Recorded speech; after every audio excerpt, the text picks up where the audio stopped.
Bro, what?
Twitch notice just went out, finally.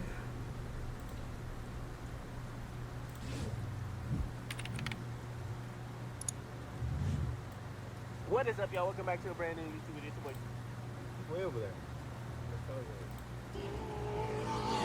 what is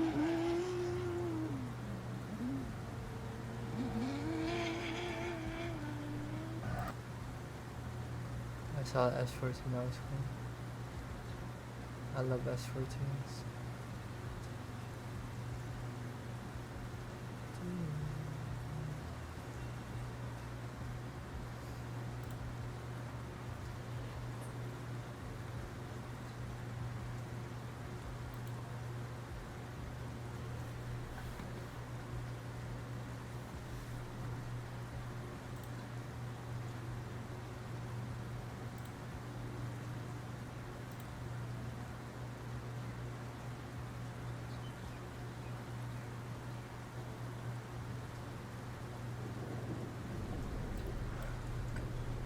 Aiden Rush just posted Ghost Car Shopping $500,000 plus. Alright, chat. So look, I got this car to basically just drive. Or, no, I'm not gonna drive it. It's gonna be driven in, okay? Hey, change the filter, Nico. Fella, you can come get in the back seat, daddy. You drive this one. LOL. Rolls Royce. Alright, chat. This is what we got going on, mate. Ghost Ray. So Phantom. let's I see don't the know. whole experience. I want to know everyone's thoughts, alright? I did not show you guys this car, did I? Oh, The Sprinter? Am I not front? Alright, so look, chat. I actually already saw it. Oh, God, y'all saw it. Alright, get in the back seat. There's curtains in here, huh? This is a piece of car. Hold on, chat. Rate this car with it is. Actually, be honest. Be honest. Is it actually?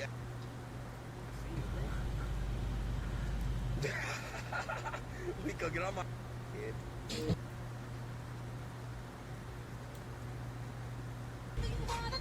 The is that, bro? Hold on. So, chat, you're telling me right now, if I put a PS5 right here, it's not gonna be cool? Show me these seats. And the seats, look, dude, you can make them into beds. Look, guys, let's go bed mode. Who wants to lay in the bed with me? Put me in the chat. Me, say it. Come on, dude. It's not safe? How's it not safe? Hey, dude. Like, bro, you could somebody in this car. Like, chat, what did you in this car? Be honest. Look. What? If I was about to put on a movie, we're gonna Netflix and chill. Look at that, Brent. Bro, what the f you saying? Yeah, bro. A fan van? What the? Wait, is this a soccer mom car or no? No? It's Maybach. So I guess it's soccer mom Maybach. got Maybach. Yeah, I know. They're on my But chat, what do you guys think, bro? Is there something better that I can get driven in if I paid more money? Like, is there something better I can get driven in? I feel like I should just customize my own Sprinter. Yeah, you get better seats. You can get beds in the bitches. Oh God, Yep. I can get beds. Mm-hmm. It's cool. I fuck bitches. Okay, how do I make a better Sprinter? Huh? No, I didn't buy this one. I didn't buy it. Look, chat, look, you're about to see Dante right now. Look. Oh, yeah. Look. Dante, see chat? Look, see how cool this is? You know what I'm saying? So what do you guys think of the whip? Be honest. Cop or not? I feel like I should All right, well, use that's the the other shit. one. That's the car. If you don't want to see Dante, That you rare just skin. say fuck Dante. Facts. But, When that British Tupac, you don't want to hear his voice and shit, you just let it up. it's nice as if you're a soccer mom. Yeah, I'm done. I'm getting out. Oh God, y'all just ruined this for me. Get me out. I'm not even joking. Yeah, out of here. Whatever. Weird ass kids. Oh God. Whatever. I want to like actually. Kids weird. on guard. How is this a soccer mom car? These weirdos. What Kodak White? It looks like a Dodge Caravan. What does that even mean? Anyways, all right. So look, bro. Can you guys? Should I customize the Sprinter right now online? It says it'll take 3 months to come here, but dude, I can make some crazy. But I don't want a Sprinter. I want to build a car that I can like lay in basically and like chill and vibe and have a PS5 in. What's the best car to be driven in? That Rolls Royce Conan's good, no? Get an RV? Why would I get an RV? I want to be able to go fast. Bro, what? You cannot fucking. Why would I get a Bugatti? Bro, this guy is like thinking of like things that we haven't even like invented yet. Hey. Get a tour bus. Well, there's a problem with the tour bus. I don't go on tour. Chow, why is there a red light right there? I'll go on tour. Why was there a red light right there? I don't know, for me, I feel like if I go on tour, I would enjoy it. Like, you know, traveling and shit. I think I'll enjoy it, not gonna lie. Let's see. We back? Why is there a red light down there, chat? Alright, anyways. So, to answer everyone's questions, no, I'm probably not gonna get that one. Do an SB RV trip? You're weird. This is probably the best car to get. Oh, This car back on the road, do minimum as possible so you can. Yeah, it's coming. No, here we go. Is the Phantom a good car, chat? Yes or no? I need somebody who's like a demon That car. is Who pretty actually good. knows their. How is this any different? And we are shooting this bad boy right here. This thing is insane. My favorite build of the year, including the. How is this any different, chat? Look at this thing. It's got lights everywhere. try myself to speak to Guys, facts or cap, you buy a Rolls Royce to get driven in. I don't want to drive this car. Fat White drives for me, okay? I want to just sit back and relax and be on my phone and play PS5. So what car will give me that? I want that backseat luxury.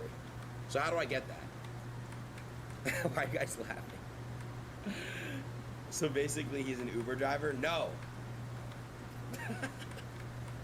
What do I buy, bro? Tell me what to buy. What should I look up?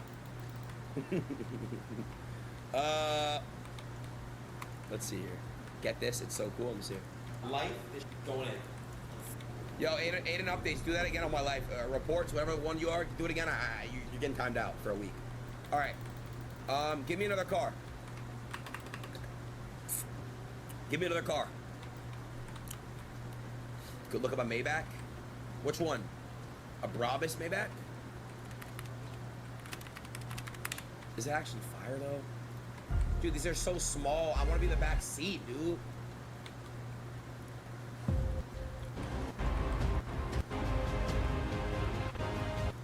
This looks ass.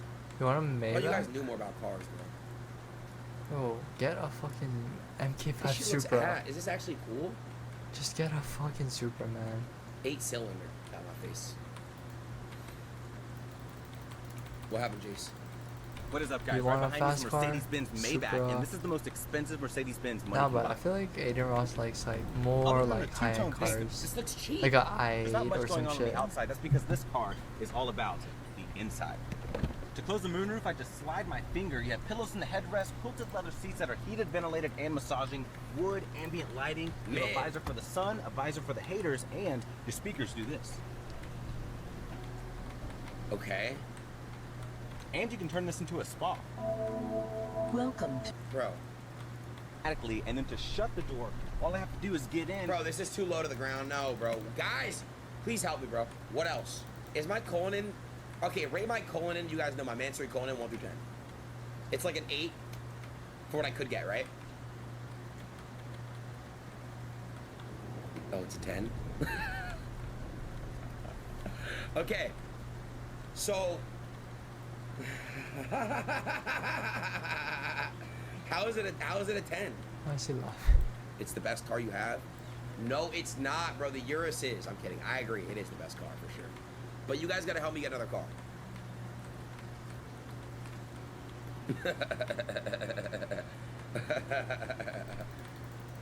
Get this car? Let me see. Yeah, Kodak White. I hope you died in a plane crash. I don't care. I mean it too. Kodak White. I literally hope everyone on the plane lives but you. I hope you die in a plane crash. Being serious, in order to I can actually help you. Okay. Here, I'm gonna call you real quick on Discord. On my life, yo, Kodak White, you're actually like a weirdo. Yo, Kodak White, how much money do I have to pay you to do a face reveal? I'll send the money first, too. Yo, Briz. Okay. I'm actually not trolling. So my colon, right?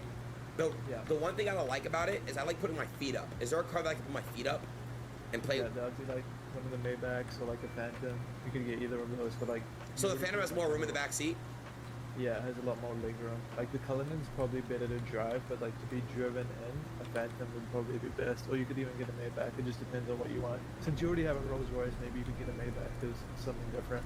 Okay, here. Like, Well, I would just trade in my Cullinan, or maybe I'd give it to somebody. no, don't trade it in. It's That's actually a really good car. It is.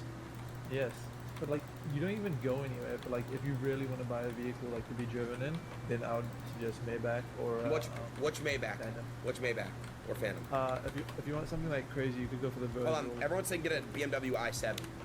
Yeah, that's a really good one, but like that's pretty much a Rolls Royce. But like since if you want to get the best of the best, then you can might as well just get the Rolls Royce. Because like the i7 is really good as well. That's a little bit cheaper than a Rolls Royce. But it depends on what like your taste. How, i7 is really, I'm not trying to be really weird, but how good. the f is this good? Like, bro, it looks like it's like a back seat like with buttons. It has a huge screen that pops up from the ceiling. It's like 47 inches. Oh, like, God. the video, yeah. I don't know if that video will show you or I can link you something. This one has like a huge screen that pops out from the ceiling. I can link you a video. Chat, you guys have i7s, yes or no? Get the Virgil Maybach.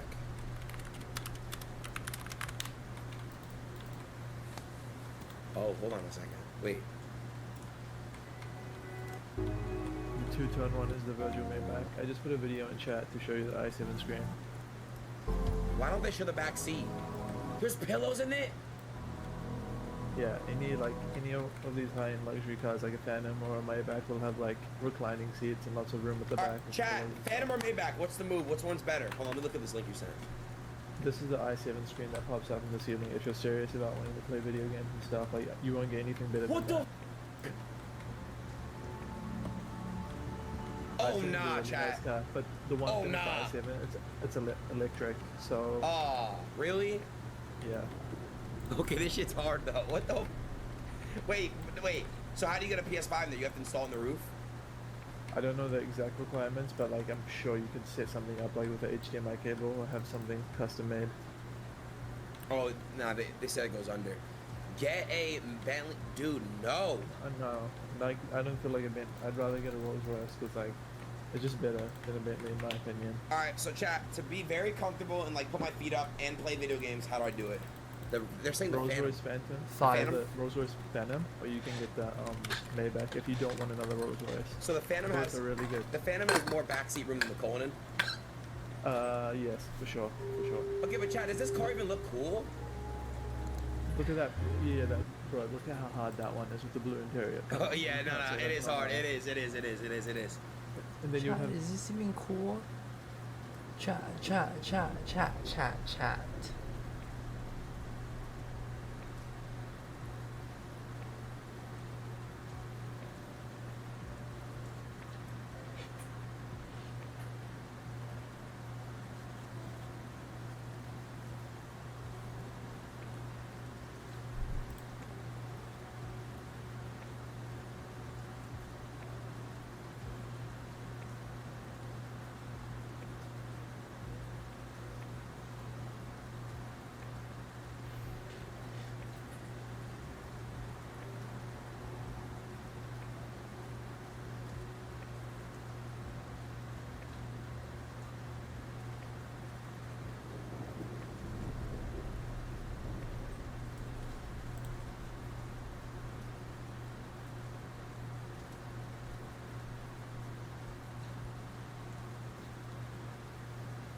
can't find a video, bro.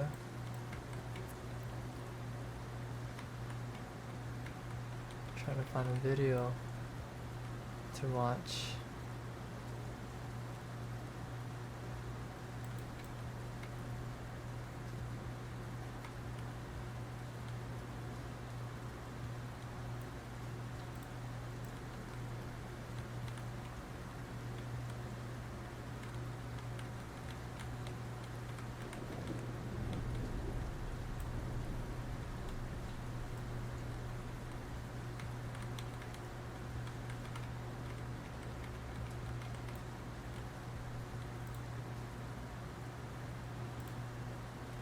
And then you would have the matching Cullinan Mansory and then the Phantom Mansory. That's so sick. What the?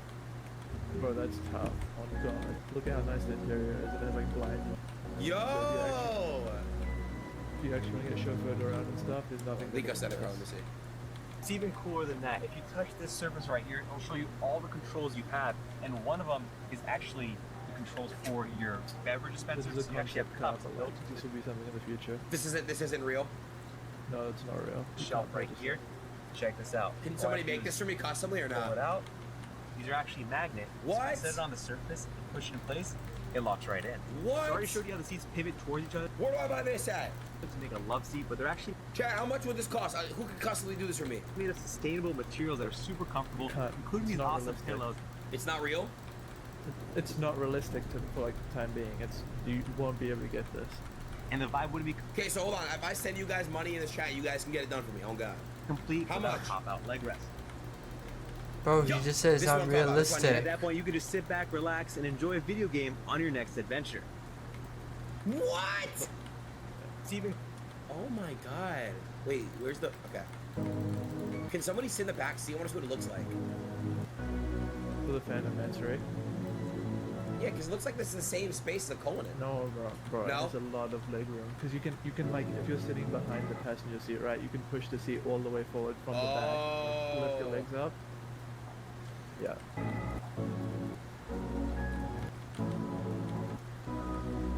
If I was in There's your position, curtains this is too? Yeah, this is the car that I would get if I was in your position. So are the seats the same as the Cullinan or no? I think there's extra padding and stuff, and like how you can lift up the back to like recline your legs. So I think these ones are more comfortable. Okay, and how More much padding. does the Phantom cost? The Mansory one Yeah, will be similar to your Cullinan. it's the A same little bit price. cheaper, probably. Is yeah. Chad, is the Phantom a V12 or no? I think Yeah, it it's a is. V12.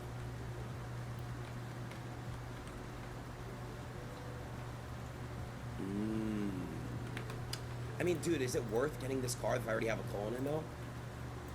That's the thing, bro. Like, if it's pretty much, it's very similar, right? But Yeah. then, like, you would go for a Maybach instead of a Phantom, right? But I think the Rolls Royce is much better than the Maybach. That's my opinion, though. Okay. The Maybach is really cool as well. I said I don't get the Phantom just because I already have a Rolls Royce. So if I don't get the Rolls Royce, what car should I get? You said a Then I'll Maybach. Maybe opt in for like the Virgil Maybach. Is that the best car, the Virgil Maybach? It's just as good as the. It's like the same level as the Phantom, but like I think the. Dude, my life I would is get so the- hard. I can't pick between a Rolls Royce and a Maybach, bro. Chat. Ah! All right. What do I do, chat? I think you should go for the Phantom, to be honest. I think like it would be cool to have both of them matching, like Cullinan and the Phantom. And then you can get like a crazy color with Hey, crazy wrap. hold on. Kodak White. Sorry. What did I tell you? Stop saying kike. Hey, retard. Don't say typical kike. When we go here, The Look at 2024 that minutes. video on LinkedIn chat. Wait, what is this one right here? this is what I love. That's the A Mansory Maybach. that's a, it's a Maybach. Hold on. with, Did, like, did the anybody Mansory see? body Did kit. anybody see Cristiano Ronaldo pull up in a Ferrari truck? I thought they didn't have them in the exhibit. They're already done. Where do I get the Ferrari truck at? How did he get? How did Ronaldo get one before me? You can purchase one. Wait, you could actually get one? Yeah, you can get one, but I think there's quite a bit of a wait list right now at the time being. But like, if you know someone, you should be able to get it quickly. Okay, now Like, that's just is a- that that's is just that like better the than the Urus. Urus or not? Is it better than the Urus? Is it better or no? My favorite car is the Urus, so I think the Urus is better. But like, some people might opt for the Ferrari because there's a V12 instead of a V8. But Is I it think the is it Urus hybrid or better. is it full on gas? No, it's full on V12. Okay, question. Would I be able to take out that engine and put it in my Urus? So No. I have a V12. No. Why? It's not realistic. it's not realistic. There's a lot of engineering and stuff that goes into it. That'd just be a waste of money. How much would it be? A lot.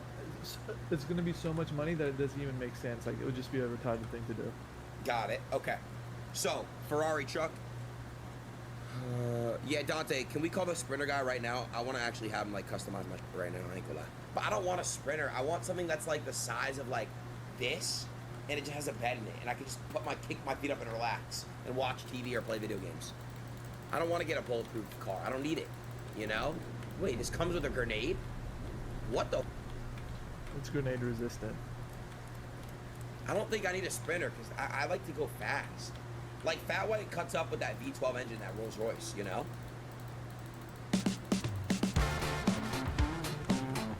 Oh my fucking gosh.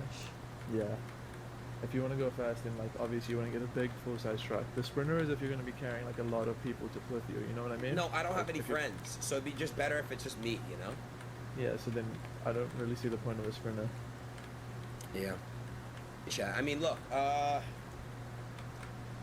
what should we do, chat? Oh God, y'all are actually really smart. Chat, you guys are right about the Rolls Royce. You guys were like, Aiden, the Rolls Royce your best car. I didn't want to believe it at first, but it really is. It's better than the Urus. But you guys helped me actually understand that because I drove it a couple times. So with that being said, if you guys could just tell me what should I get next, Oh that'd be my great. gosh. It's your decision. Like Someone everyone's died. pointed out all of like Left the in the positives and chat. negatives out of all of these options, but then there's something what you prefer. Like, which one do you like the best so far? Hey, Fat Monk. So what do you think? What's the option? I don't know. I want to. Okay, question. The Conan versus the Phantom. The Conan downstairs, it's perfect, right? Okay. So what about it? Why are you guys saying of course? Wait, chat. What? Wait. That's gonna be hard. Wait, chat. Wait. It's just that you came in here. All right. Okay, I'm trying to think though. So it's pointless to get a Sprinter with a bed, right? Yeah, it's just too slow. Yeah, I know. You're not gonna sprint, like, you move too slow. Too slow. You're gonna smoke that? Okay. Escalade V, what's that? It's basically like what Will has, but it's a supercharged motor. But It's 700 horsepower. damn, a Cadillac has 700 horsepower? What the? No, that's cap. Hold on. Look it up. Stop it. That's cap. What?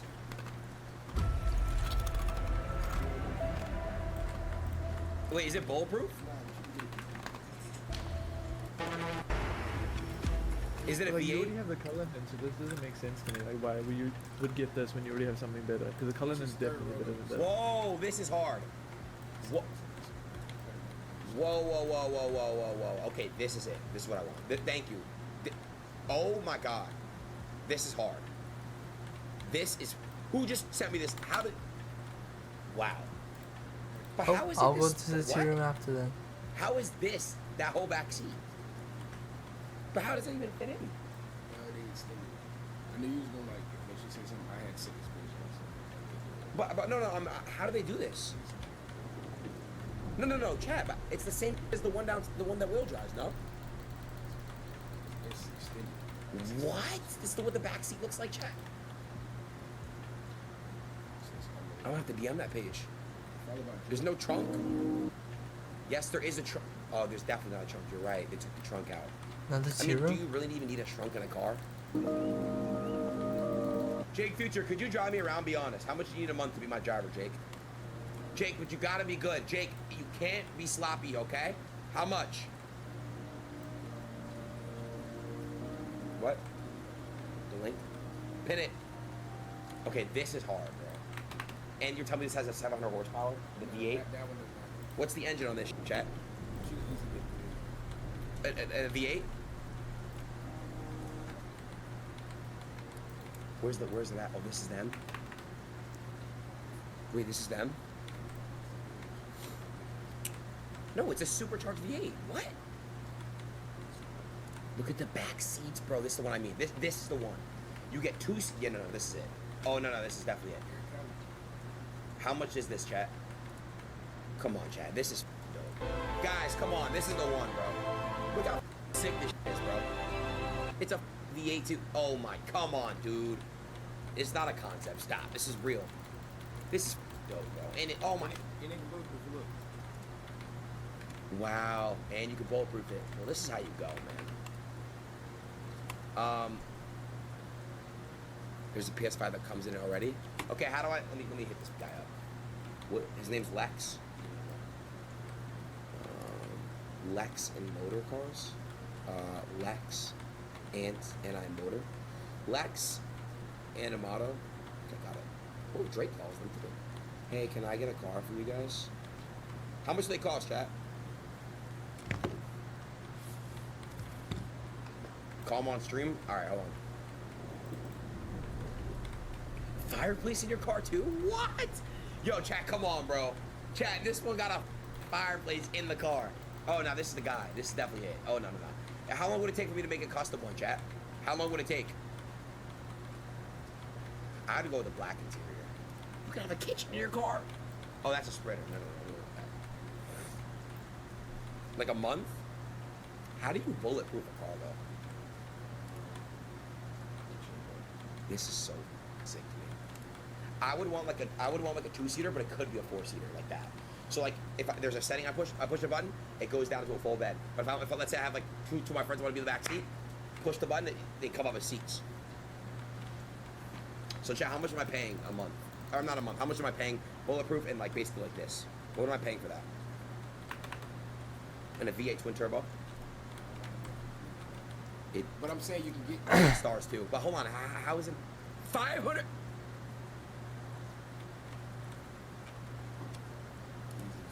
That's not too far. On God. Okay, Wolfie NZ, you're actually weird. Chill the f out. Jay, stop. It doesn't matter. Yo, guys, stop saying that's only like 5 streams for you, 3 streams. Chill the f out. That's not. No, that's wait. Stop being weird. Stop being weird. All right. That's not the whole point of it. All right. No, it's not. That's not much. That's like 10. It's like 25 streams for me. All right. Stop being weird. Kodak White. How much for your face reveal? I'll pay for it right now. I'll send money up front. This is hard. Oh God. You think they're open right now? Let me see if they DM me back. That'd be so cool if they just DM me right away. Nope, they didn't, chat. Wait, chat, is that zero motion? I ain't gonna lie. Hold on, let me, hold on.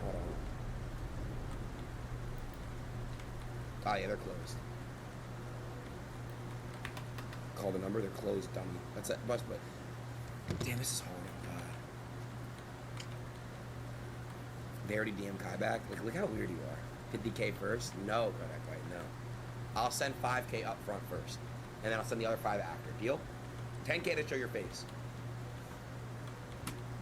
This is fire or what? It's funny, huh? Humong? Oh God. Who put that in there? Bro, the car world is so sick. But it's like, this car's gotta be fast. There's really no point. That shit ain't that fast. How? If it's a V8 Sport twin turbo engine? You're telling me It's like heavy and long. I understand it's heavy, but the Rolls Royce is heavy. How much the Kona weigh? This one's a lot longer as well. Look at the wheelbase, so it's not going to handle as well as the Rolls Royce. This is custom. Okay, you're on you. Yeah, my speed. But it's like super cool from the inside. I gotta but go fill my water You're break. not going to be cutting Water up. bottle. Be right back. You can't cut up on this. Yeah, that's like a No, bus. it's Are you just sure? big and That's a heavy. school bus, nigga. How could you? It's a short bus, yes. Chat, who knows about short buses? I want to ask them a question. You know how long that car is, bro? Trying to cut up in that, bro. Yeah, true. But isn't the Rolls Royce like the same size? Fuck no. How? No, bro. Rolls Royce probably cut off like right here. Where this handle is? Yeah, like this right here. Like, all this is extended. Can you? Here comes the PS5, dude. Wow, you like you don't have 30 of them. Oh. Josh, I leak my DMs on stream, yes or no? Kidding. What is this? Bro, stop! Alright, anyways. Do it. Stop being weird. Aiden's aborted child, you're being weird. It's not a V6, it's a V8. Damn, this car's crazy. But what the fuck is wrong with the color, man? Why are you looking for another car? Ew. Dude, whoever on the floor of a bathroom is disgusting. Like, can I be real with y'all? This is nasty.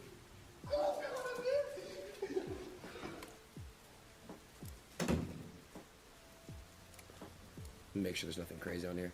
Oh yeah, no, we're not watching this page. Bro! Bro, look that light. I'm gonna look at this video, hold on.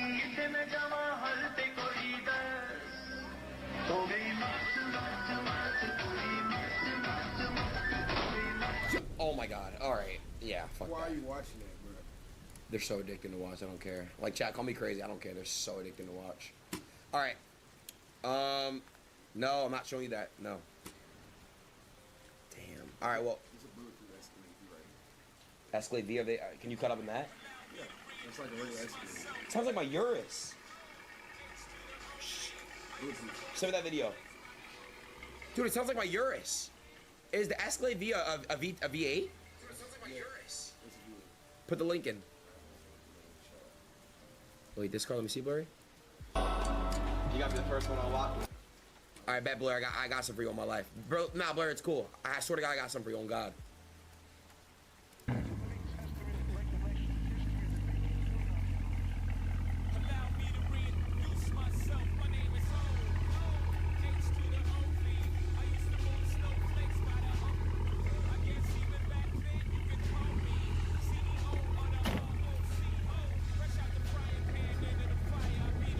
It looks like a gas chamber.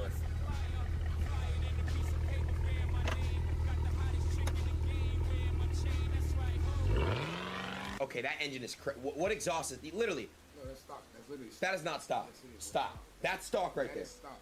Nah, hell. That's stock exhaust. You serious? So hold on, if I get it tuned with downpipes and we can make it even faster. Yeah. That's literally. It's literally the Escalade with a Corvette engine in it. The supercharged Corvette motor. That's What the? Yeah, downpipes. Yes. Wait, why are they putting downpipe question mark? I mean, you can put pipes on any fucking car. Yeah, why? Yeah, you can put downpipes on this car, you idiots. Can we get a flame kit? No, that's stupid as fuck. Why the fuck would you? Wait, why? It's gonna burn the back of the car. It's bulletproof. It's gonna burn the. It's bulletproof. It's going to burn this. Nah, bro, how could it burn the car if it's bulletproof? Plastic right there. It's not illegal, chat. Make the car red so it's faster. Is that true? Hmm? If you change the color of the car, it can make it faster. No, Are you sure? positive. It looks like a gas chamber. No, it does. But either that, there's an Escalade or a Maybach or the Phantom. There's like Why is the exhaust like that? I feel like, is that illegal? It's so loud. stock, bro. It was in V mode. It's stock. Jake Future said invite. Jake, before I invite you, what kind of car do you like? This car is fire. I'm not even clicking your links anymore. Why are you guys saying no?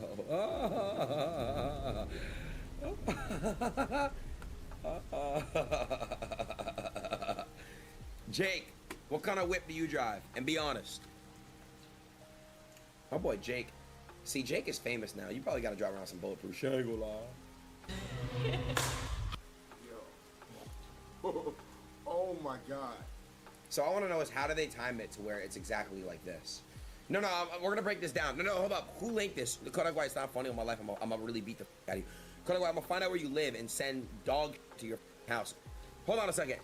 Can I ask you guys a question? No, I'm not watching. Yo.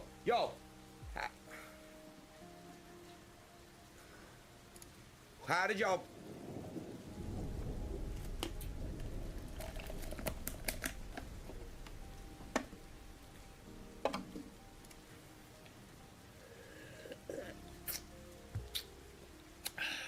So f***ed up on God.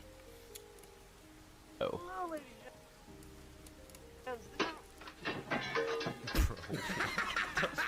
Dude, that is so f***ed up on God. Nah, that didn't just. Okay, that was a funny clip. Why are these clips even funnier than what you... All right, link some more. Link some more. Just don't troll my sister, please. All I ask. 2025 BMW X6M. That's just like the Urus, bro. So like, I don't It's the see same. the point with the, Wait, is yeah, it the true? same shit. Is it true that the Urus is the same exact engine as the BMW or the Audi truck? Yeah, the Audi RSQ8, but there's like different tuning and stuff that they do to it. But it's pretty much the same car. But like, there's a new Urus coming out. Have you seen it? No, I haven't. It's just like it's gonna have a hybrid motor in it and the V8, so it's like super fucking fun. How much time is this nigga spending on the intro? Yo, Sweater God, you want to be funny and get W so bad. God, dude, that was so funny, bro. Like, Sweater, I'm not gonna lie. Ha ha ha ha, fat ass. Ha ha ha ha.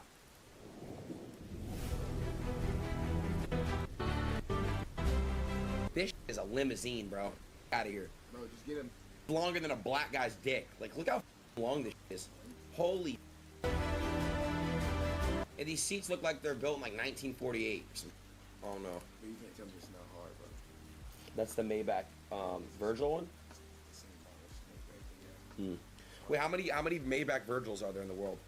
Because there's like I think it's like 100, right? minimum. Yeah, I think there's actually 100. Oh, on so it. that could probably sell for like $1 million. I think like 500k. Oh, Chad, I want to get 150 units. I want to get everyone's opinion. 150. I want to get everyone's opinion on this watch I'm about to buy. Hold on, let me just show one real quick.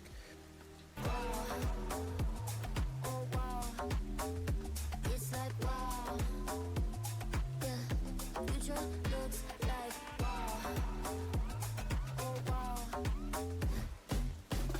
wow.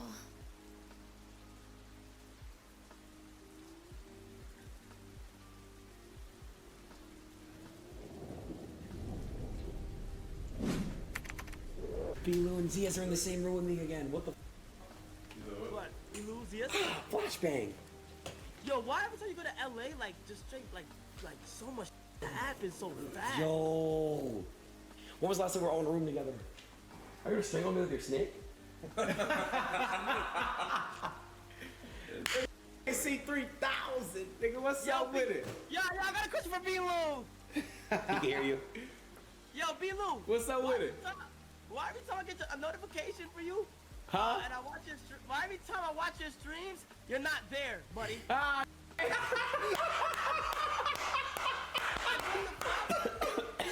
nigga, I got the method, nigga. It's called the method. You heard me? It's called the method. Okay, Oh, the me. method.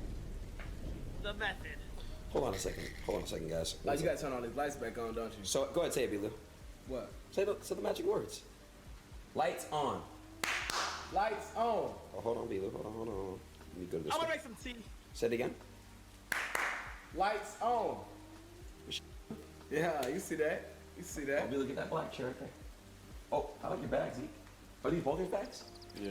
Oh, shit. Yeah, my nigga Zeke, yeah. No, I got that for Christmas. Oh, yeah. How was your Christmas, bro? It was good? It was cool. I was with my siblings and shit, man. You know, I celebrated Hanukkah. It was cool. Hanukkah. What that is? So basically, you have a menorah and you light candles. And That's you all get- y'all do? And you get presents every day for 8 days. Over? Oh, you get Nigga, what religion is that? that shit sound lit. Motherfucker need to convert, nigga. Hold on, nigga. You said Hanukkah? Yeah. That's like the religion? You know, I'm Jewish, so that's, you know, it was just pretty cool religion, huh? Yeah, hell yeah, nigga, gifts for 8 days. Yeah.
Snake pit? Fuck it.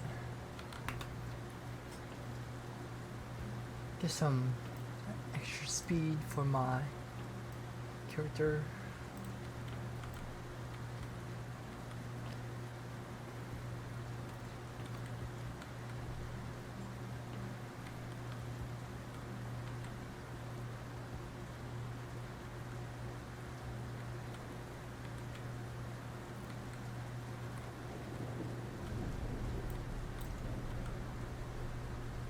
You know, I think it's the other way, low key. Yeah.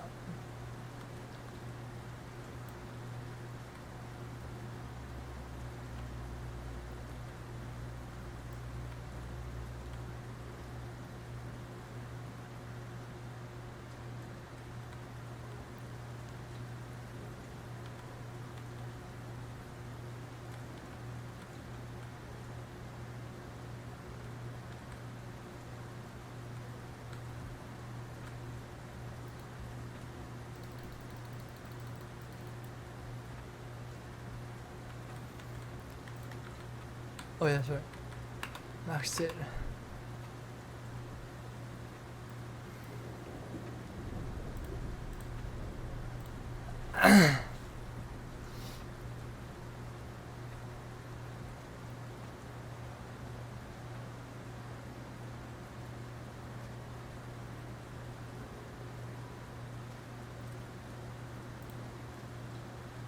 Peach.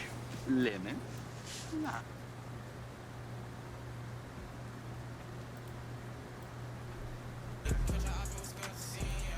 $40.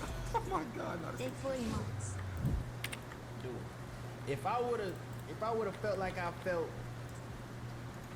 today, a couple months ago when he did it, I'd probably be fighting in that motherfucking KSI. Nigga print dub saying Fredo died, and they were laughing at him. See, here's the thing, right? Fredo was actually making fun of his brother. I thought it was his cousin, but it was his brother. So, I want to be honest with you. If somebody makes fun of any of my dead relatives, I wouldn't give no fuck neither. But the thing is, I felt like Dub was having that energy with us. It's like, bro, nobody's worried about you. You know what I'm saying? Like, he was having this energy with us when he was just provoking us for no reason. It's like, bro, nobody really gave a fuck about. Like, he was not involved in no type of form of situation. You know what I'm saying? Like, he ain't really had nothing to do with it, and it was nothing that was really on a serious level. But anyway, Mears. I don't want to fight no little shit. I want to fight in a big event with other niggas that's turned doing it. Like it. Chat, y'all think they would sell out a venue? I want this motherfucker. Everybody in the world watching. I want to put it all on the line. Me neither. I watch this shit on YouTube. That's about it. No, you couldn't have. You could only go Pretty Boy Fredo. Cause face it, nigga, niggas gonna click that shit because of the history of the beef. Stop capping, bro. Just be honest. Can't lie. Fredo has a point. Can't lie. He has a point, Chad. Does he not? He definitely has a point. I wouldn't care if DDG fought anybody else. Nigga, he has been in the ring multiple times with all the other fighters and creators. I did not give no fucks.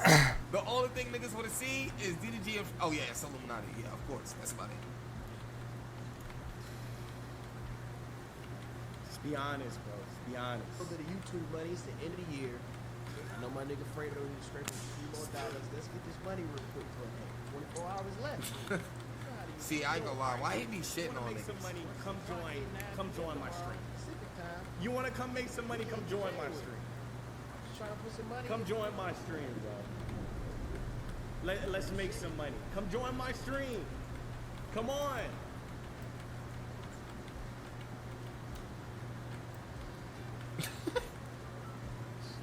Oh my God.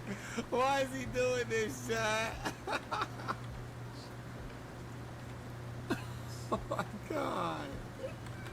This is provoking. Why is he provoking? You have a beautiful family. Bro, this nigga. I'm not believing. Respect him though. That's crazy. Niggas want I'm not negativity. buying this shit no more, dog. I'm not. You don't put R.I.P. Pretty Boy Fredo in the title and then you say you have a beautiful family. You have a beautiful. But you're provoking. I'm not understanding. He's provoking though, Chad. I'm not understanding. Actually, little niggas like so confused. Bro. Little niggas is crazy. Provoking. Y'all niggas like it's not. He's ducking. The nigga's simply ducking. He don't want to. Oh my God, yo, Chad. I ain't gonna lie. Chad, please tell me this nigga took this shit, cause I ain't gonna lie. See Fredo get. I ain't gonna lie, Chad. You don't understand how many niggas hate Fredo. Seeing this nigga get beat to a pulp is gonna be like amusing to the whole community. Chad, I'm lying. Like not even on some troll shit or no hating shit. It's facts. Listen, Chad, the nigga scammed my mod for a PS5. Let's not forget. You know what I'm saying? I do have some type of animosity. He scammed my mod for a PS5. Come on, Chad. It's kind of crazy. You know what I'm saying? Then he did Mikey crazy. You know what I'm saying? He did Mikey crazy. That's that crazy. You know what I'm saying? I'm gonna be honest. You know what I'm saying? I am not a fan no more. You know what I'm saying? I am not a fan no more. You see what I'm saying? Mikey still be modding his chat. Stop it. No, he don't. You're lying. Stop it. No, stop it. Not only that too, but there's just some fucked up shit in the past. But hold on, let's look. Seeing her capping on like, bro, this shit is weird. This is weird, bro. I can't make no fucking TikTok without it being a problem and niggas crying. Look at his You face. put R.I.P. Pretty Boy Fredo. Come box me. my boom hit. No way I should hurt. Come box me. Come box me. But if I was a random nigga, it wouldn't matter. Come box me. Come box me. Ain't no bullshit, bro. I'm trying to tell y'all right now, bro. If I box this nigga, bro, I'm gonna give him a call. I told you. Yo, Chad. Yo, Chad, did I not tell you that? Chad, did I not Chad, did I not tell you? I told y'all that. But look, it's the thing though, Chad. As he should. Bro, the nigga was talking about his brother, bro. Yes, nigga, he's supposed to make that nigga bleed. Like, this is a legal, like, you know, this is what I'm saying, right? A Nexus. DDG has the opportunity to legally hurt this nigga without getting in trouble. And make a bag. Bro, I made it just in time. If I'm him, I'm taking it. But here's the thing, though. I think he's not taking it on some shit where he feel like Fredo's gonna back out on some shit. You see what I'm saying? But I ain't gonna lie. Yeah. What you doing, nigga? Oh, I'm watching this. You wanna see this? Hold on. Let me Yep, screenshot. Get count. I got you. I got you. Bored as shit. Do you not see this? You see it? Nigga, DDG and Fredo, nigga. I got lie. Who got your money on? No, you got your money on, bro. I got lie. In a fight? Yeah. DDG. Damn, bro. I can't get no locks.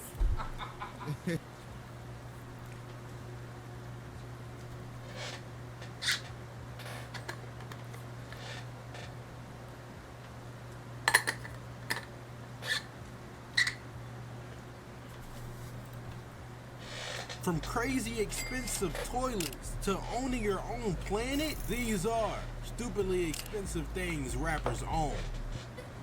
First, let's check out Lil Uzi Vert. Now, we all know Lil Uzi Vert for his unique sense of style and, well, his questionable fashion choices.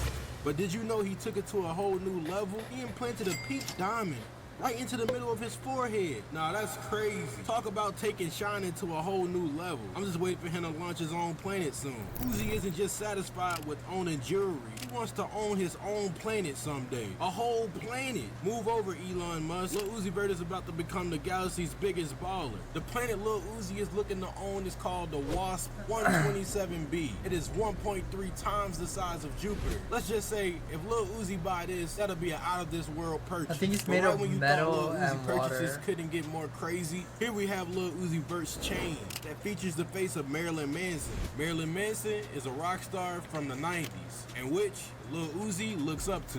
He be talking some, like, He be talking some deep shit.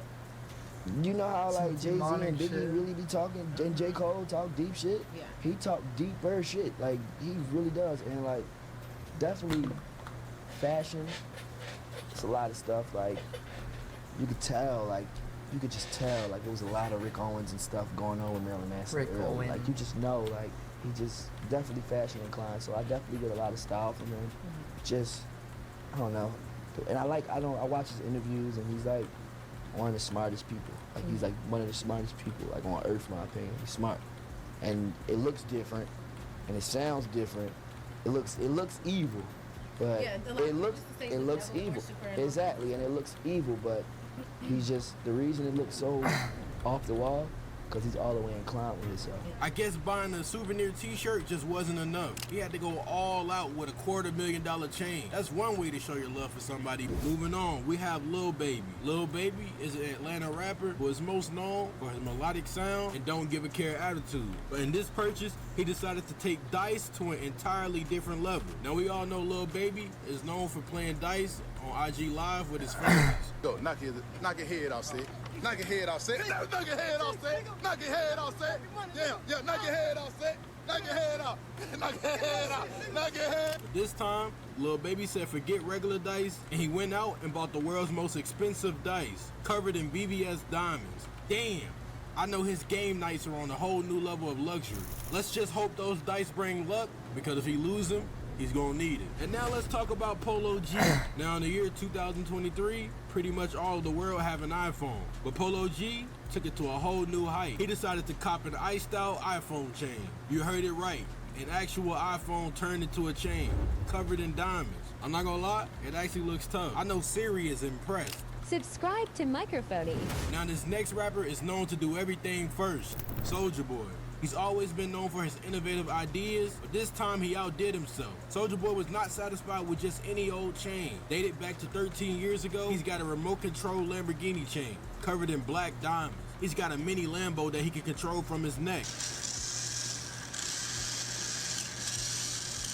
You know what I'm saying? Talk about crazy neck game. Gee, now let's talk about Nicki Minaj and her head game. We all know Nicki loves to switch up her look, but did you know she spends a whopping $75,000 on wigs? I guess when you're the queen, you need to have the crown. And in her case, it's an expensive wig collection. A wig collection that costs more than my car. Now, let's talk about Jay-Z, the king of rap and extravagant gifts. But this time, he wrapped a crazy gift. An iced out Barbie doll for his daughter Blue Ivy. An $80,000 doll for his little princess. I mean, why buy a regular doll when you can have one that sparkles and shines? But speaking of shining, let's talk about the rap star NBA Youngboy. He has a chain dedicated to Young Thug. This chain is estimated to cost around $150,000. It's covered in diamonds and it has Young Thug blowing that gas. A lot of people thought it was weird when he first got it, but Youngboy shut that all down by saying this. Why'd you get Young Thug? Yeah. He's really like, his voice is an instrument, literally.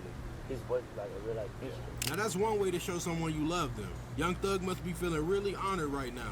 Moving on to Kanye West. Now we all know Kanye for 808s and heartbreaks, but this time he's breaking the bank. When it comes to expensive things, Kanye West is in a league of his own. We're not just talking about one item here. Nah, we're talking about Kanye's entire car collection. This man has cars that could probably pay off a country's debt. From luxury sports cars to sleek sedans, Kanye's got it all. I mean, he needs something to keep his mind off Kim Kardashian. Bro really fumbled the bag. So this quote-unquote distraction cost Kanye $7 million. Now we have Drake. I bet you didn't know he was a master of real estate. Ooh, that kind of rhymed. But I'm not the rapper y'all came here for. Back in 2015, Drake and Future dropped a song titled Where You At. And in that song, Drake said, I'll buy the neighbor's house if they complain about the noise. Well, it wasn't just a flex for the lyrics. He actually did it. Who needs a white picket fence when you can own a whole block? Drake is the definition of no cap in my rap. But for this last guy, y'all gonna have to put some respect on his name because what he purchased literally flushes what everybody else in this video has bought. With that being said, we have the Cash Money Records founder, Birdman. The guy literally owns a $1 million gold toilet. A toilet made entirely out of solid gold. Damn, a purchase like that got me rethinking my life choices. Let's just hope they don't get it dirty, because that'll be a mess to clean up.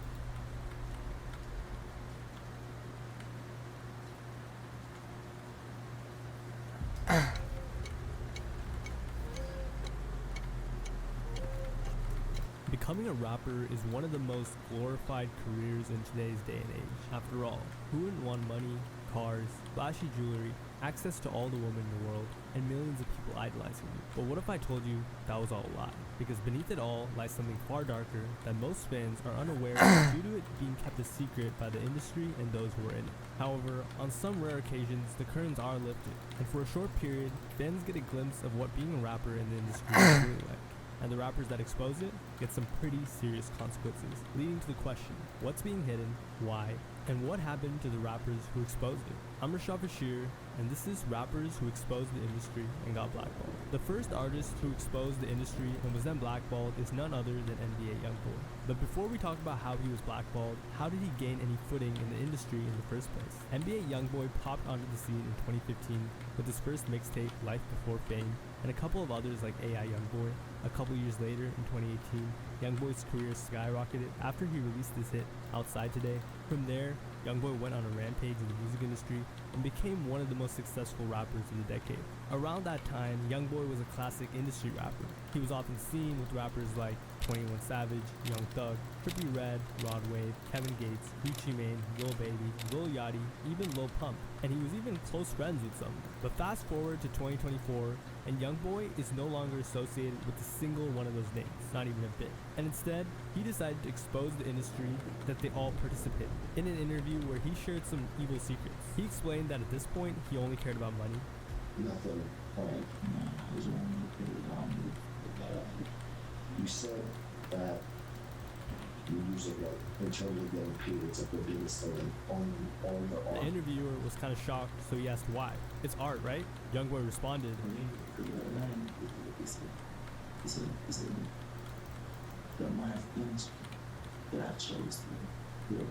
he explained he used to fall for it, like the interviewer, but now understands it's just part of a game.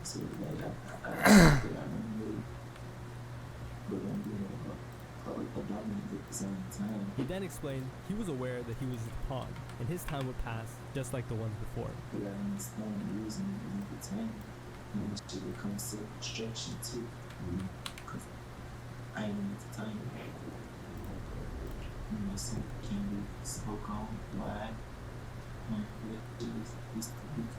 And then refused to speak on it. Is in terms of like every time it's what Youngboy had just said shocked fans, as most were kept in the dark about this side of him, and they wondered, how did Youngboy going from being such a large part of the industry to being against it? Well, the story is actually years long, and it began with Youngboy's relationship with Atlantic Records, his record label, who many other rappers have had bad experiences with. Why is Meek Mill not signed with them? Why is Kodak Black about to be a free agent? Why did P&B Rock get dropped? NBA Youngboy. NBA Youngboy. You see, when Youngboy signed his deal, he was young. He didn't understand how the music business operated, so he thought he was getting a fair deal. Later, he realized he was making pennies compared to what he was actually earning for the label. I think as you learn the business, you learn how badly you've been taken advantage of. I ain't never got paid for YouTube a day in my life. Make all the money off my YouTube and then give me a small percentage out of my wallet, slavers. But you know that's what we signed for business. So it's safe to say they had completely bamboozled a young boy. He was very happy when he first signed, since he was kept in the dark about a lot of the details. When he signed his $2 million deal, he was so excited that he bought a baby tiger, a G-Wagon, a huge house, and more. But it's hard to really fathom how who are you guys talking about? Moneybagg Yo? During those years with NBA Youngboy. Records, until you see the numbers behind it all. Atlantic Records had made no, over because I remember Moneybagg Yo bought a fucking white tiger. YouTube, earning 9 billion views in just 5 years. Shit was cool. DJ Academics revealed that after running the numbers, here's what it came to. NBA Youngboy's YouTube page generates 292 million views a month, which means that YouTube pays out his label approximately $1.4 million a month. $1.4 million a month? A year just for his YouTube. Furthermore, since he signed, Youngboy had given Atlantic Records almost 500% of what they asked him output-wise, and they still weren't willing to even give him a little bit of ownership over his music. And it's actually wild when you hear the facts. Why did Atlantic basically tell Youngboy, listen, after 22 albums that you dropped in a time period where we only contracted you to do 5, hey, we'll negotiate and give you this amount of money, but we ain't giving you all your master back. Back then, when Youngboy signed, he didn't have anyone to help him. These are real things. What does that mean? When YoungBoy started, he's 17, he's 22 now. You don't understand what's going on. He's just putting out music. He had no idea what he was doing when he was young. These are things that to a 17-year-old coming in the game that was like when he got in the game. But today, he has people in his corner like the morally righteous music mogul known as Birdman. That was a joke, by the way, because I know some of you guys are going to think I'm being serious. Who showed him how much he's been robbed of. It took a team to be around him. Now he just started, and that's why he loves Birdman so much. Even though, you know, you say whatever about Birdman, Birdman helped him understand, and his team as well. Bro, you know you just satisfy, you theoretically you satisfy your contract 4 times. They're eating crazy off of you. Look how much they own your YouTube money. They own this. To show you how bad YoungBoy was messed over, in another interview, YoungBoy explained that his record deal was basically slavery. What have you learned about the music business since you got in? Go to slavery. Why do you say slavery? Explaining he really should be getting more and got only a small fraction of what he actually made. I'm gonna get really good words, man. Man, you gotta think about it, bro. Out of this whole, say if you make 300 M's, out of this whole 300 M's, you gonna probably teach you the 20, 30, probably not even that, so you never know. There's always some new pussy you're trying to come in with. Getting 20 to 30 million out of 300 million, then taxed at a 50% rate, and then ran through because, you know, he's a rapper, is just highway robbery. So most fans understood when in 2022, the chart-topping rapper turned down $25 million to re-sign. Because although it may sound like a lot, as you just heard, it was nothing compared to what he was making. However, what a lot of fans don't know is that YoungBoy was willing to stay at one point, even after all this mistreatment. There was a possibility he would have stayed at one point, but they weren't talking because you talking. Because labels don't really believe in giving you ownership, they believe in only paying you to own it. Again, he wanted a partnership, but they wanted to own all of his music, which may have been the reason he referred to himself as a slave. YoungBoy wanted to partner with them. He wanted to, hey, listen, partner, but I own. Where the hell is, like... Atlantic said we'll give you more money, we'll never own it. Not over here. And you'd think after this type of treatment, YoungBoy would have trouble staying relevant and keeping up the numbers he was getting. As after all, the promise that labels make you is they'll blow you up and keep you mainstream if you sign with them. In return, they get to own your music. However, it turned out to be the exact opposite. Despite his mistreatment, YoungBoy continued to be wildly successful. He racked up 5 #1s and plenty of platinum certifications. So this doesn't add up, right? An extremely successful musician just being blackballed for no reason? Well, there was a reason. And it was his horrible relationship with the label. He hated them so much, he even made a crazy offer just to get out of his deal, which they denied. Since then, he's dissed Atlantic every time he could, and his feud with Atlantic is so bad that they have even tried to make him fall off without any luck. For example, I was going #1 2 weeks straight with a mixtape, so they took it down off the charts, laughing emoji, I don't give up, you still can't stop me, don't sign at Atlantic if you're an artist, they're not going to support you, especially if you live a certain way. In fact, what's ironic is YoungBoy's label did everything they could to make him fall off, but it ended up doing the opposite. So after Atlantic Records' multiple failed attempts to throttle the YoungBoy's album release, YoungBoy had this to say, and then decided to take it further by dissing his label on one of his songs, rapping, "Try to block me out, blackball, but they see me now." So despite all the odds being against him, YoungBoy seemed to have trumped the industry. Keep in mind, this is the first time anything like this has ever really happened on this level as well. Prior to that, YoungBoy just took home his 4th #1 album with Sincerely Cantrell. This was while he was locked up, by the way, placing him in the company of rap royalty like Tupac and Lil Wayne, the only others to do so. And while this was all happening, YoungBoy himself explained that Atlantic was doing everything they could to mess him over. YoungBoy claimed that Atlantic was trying to sue him, saying, "Everything I post, Atlantic trying to make it seem like I'm talking about them so they can try and sue me once I'm gone." And posted to Instagram again saying this, "Don't sign to Atlantic unless you want to be a slave. I repeat, don't." And YoungBoy's fight back against Atlantic only made it worse. His public campaign against Atlantic made tons of young artists not want to sign to the label. And this made them hate him even more. The situation got so bad that they had to get Kodak Black to make an announcement saying he loves Atlantic. So most record labels, or most people, would assume that Atlantic Records would drop YoungBoy after this insane feud. But Atlantic Records was smart. They wouldn't let go of YoungBoy. Instead, they wanted to kick him down as far as possible till he was no longer commercially successful. And to be honest, it may have worked. But before we get into that, here's the strategy. They were going to make sure he wasn't doing well commercially.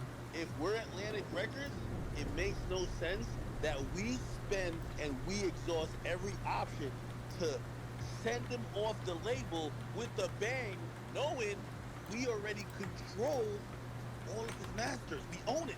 Then, they were going to lowball him and try to force him to sign another contract that, to put it lightly, wasn't favorable, but it didn't really work. YoungBoy turned down every deal they sent to him. If he drops an album selling another 150, his leverage is so crazy that they either got to go double in the amount of money they offer him now, or they got to let him walk. It's in their best interest that he don't go too crazy, that he could be humble and think, hey, let me stay with Atlantic. Atlantic don't want him to be independent. Trust me. So, in 2023, NBA YoungBoy broke the internet when he signed a $60 million deal with Cash Money Records. It sounds like a lot, but if you look at his streams, it's not much. He wanted $100 million from Atlantic if they weren't going to give him ownership. However, this is a partnership, meaning there's a lot more money for him in the long term, as he gets this advance, plus he'll own his music in the future. So it looked like things were going very well for NBA YoungBoy. Dude, But I want then milk. YoungBoy's collab project with DaBaby sold 30K, and people were How confused, hard is it to get wondering, milk, how was bro? this even possible? Because YoungBoy was a commercial monster. 30K are baby numbers for him. So Is it- fans and are critics they even, began like, raising is their milk eyebrows. even a thing Being a anymore? part of anything to sell 30,000 week one looks fishy. I know what he do, and I know what he just finished doing. He just finished beating Drake for the #1 album. Then he was tied. He was close for the next 5 weeks. You know what he Oh doing. yeah, on milk YouTube. is You know still a what he doing. thing. Run the Okay. numbers up. They believed it had something to do with Atlantic Records, who, as you just saw, YoungBoy had been dissing, purposely rigged the album so it would get low sales. They supposed to get 2.5 million, because you would assume that this goes, and then YoungBoy just pops up saying, "Y'all, Atlantic," and now magically, beating Drake. That It looks like there's no support there. no, see, it look like more than that. It look like this is stepped on. However, that wasn't even the end of it. As it turned out, beefing with one of rap's largest labels was only one part of the equation of YoungBoy being blackballed. See, it may have been clear that YoungBoy had stopped participating in industry politics, but more importantly, after YoungBoy stopped participating in the game, other rappers stopped showing him the same love, and it wasn't their fault. In a live stream, DJ Academics explained that rappers in the industry were basically not allowed to show YoungBoy any love. When Drake drops, everybody and their mama posts his album. If Thug drops, the whole industry posts. Travis drops, the whole industry posts. YoungBoy dropped, and it was not that many. However, many fans point out that YoungBoy doesn't mess with that many rappers himself, which is true. You might say, well, YoungBoy don't put nobody, and that's true. However, he does collaborate with tons of rappers and even help certain rappers make comebacks such as the Migos with their single, and even they don't show him public support, which is honestly just sad. YoungBoy in the last year has been on collabs with Future, Migos, Nicki Minaj. Did all of them post his album? Did they show the support? I think that YoungBoy was used in a good capacity for other artists when they needed singers. It was clear YoungBoy was just being exploited. It kind of shows me how cliquey the industry is. If you're a part of the clique, they basically you out. But if you're not really that cliquey with everybody, they act like they But to be fair, No, YoungBoy not wasn't Ghost. making it easy for himself. Besides that, YoungBoy has also been beefing with many notable figures in the industry, the most famous being Lil Durk. Like when he said, "This that Squid Game, O-Block, Pack, get rolled up." This was him talking about the passing of King Von to taunt Lil Durk, and this beef has made the most notable figures in the industry side with Durk, who is a more industry-friendly artist. And a lot with that, you gotta be a certain type of artist to be able to just in the middle. If you kicking it like yo brother, So in a you gotta situation- stand on that. I feel like. Another example is in YoungBoy's song F the Industry, where he would diss them, including the head honcho himself, Drake, first explaining that all these industry rappers were all B-words for thinking they would be able to gang up and get rid of him, rapping, "Top says F all these guys in the industry," as people, clicking up and thinking they're gonna finish me. And that when he spoke to Drake, he told him he was on Drake's side, so he couldn't collab with YoungBoy. Talked to Drake over FaceTime, told me he messed with Dirk, damn this stuff getting to me. But YoungBoy wouldn't let it get to him, and now they were enemies, saying, "Tell me that like he the shit I'm doing, but he can't do shit with me. Damn, you my enemy."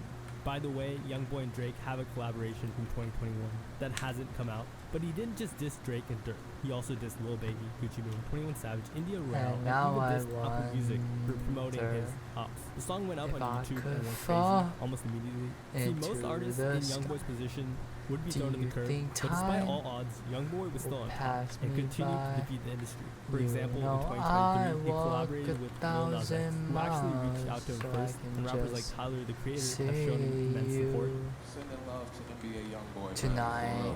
He's such a sweetheart, dude. Like, we kicked it a few times. Like, that the sweet person, bro. Like, think he's just evil. Like, no, he's like fun. Later on, Tyler would feature Youngboy on a song, earning him his first Grammy nomination, and Youngboy and Lil Nas X would debut on the Billboard charts. In 2023, Youngboy was the third most streamed artist behind Drake and Taylor Swift, which is insane, but especially when you take into account that everyone knows who Drake and Taylor Swift is, but no one outside of rap, especially in America, really knows NBA Youngboy like that. However, although 2023 was a good year for him, it was also a year in which he embraced a lot of change. At first, fans were eager to see him return to the spotlight. He was making more public appearances on the internet, and they were pretty excited. However, what they got instead was a completely different version of him. Stop the violence. He used to speak like this. I don't give a fuck if I gave you $1,000. Now he speaks like this. Thank you. Before that, he glorified violence. Now he didn't. Furthermore, he debuted a new look where he was wearing makeup and lipstick. So if fans accuse Youngboy of taking part in some sketchy things, I'll let you come to your own conclusions. After he publicly wore makeup and claimed he liked it. I like face. Great news! Now your account has a level, and you get free daily cases. Putting makeup on, like, I like to look in the mirror and see everything black, like my eyes. What you think? Because that picture we seen that was just for like the last like. Yeah, that's 100% real. That's me being myself. Just I don't know. I feel comfortable. Is that like anything?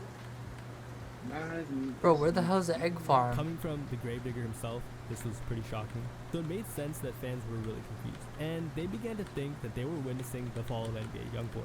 Remember, Youngboy was originally locked up for possession of a firearm while on probation. He was running from the cops when he was pulled over, and I guess he was just such a demon that he had to be trapped by K9s. All allegedly, of course. You behind. We were headhunters, man. Come on, man.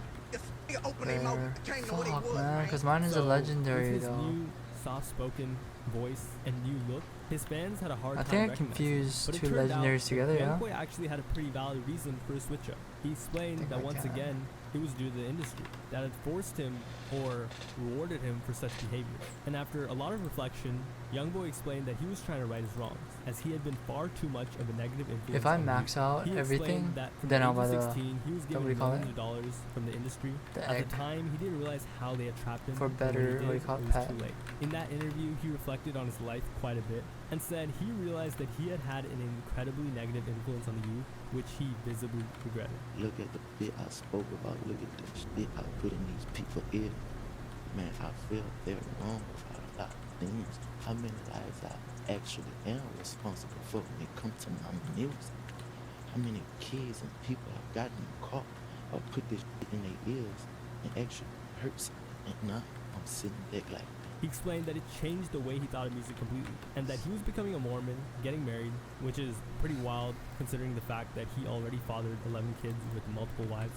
Well, this would not be a great move in terms of his music career. A good example of what happens when you try and become a peaceful/spiritual rapper is NLE Choppa, who tried to become a spiritual rapper, flopped, his career went down the drain. He then went back to rapping about violence and substances and blew up again. Fans were worried the same would happen to NBA Youngboy, but luckily for fans, Youngboy never tried to take that route, at least musically, and stayed true to his gravedigger roots. That's a joke, by the way. But the fall-off narrative remained, as Youngboy's erratic change in personality may not have made his music more peaceful, but it did have an effect on him. He was rapping completely differently from how he was in the past. For many fans, Youngboy just didn't hit as hard, and his music wasn't doing the same numbers like he was back in the day. And this wasn't just a little bit of outcry from his diehard fans. Everyone was speaking about it. For example, the notorious music critic Joe Budden agreed that Youngboy was trash as well. You ready to tell the truth about NBA Youngboy? I'm ready to do this.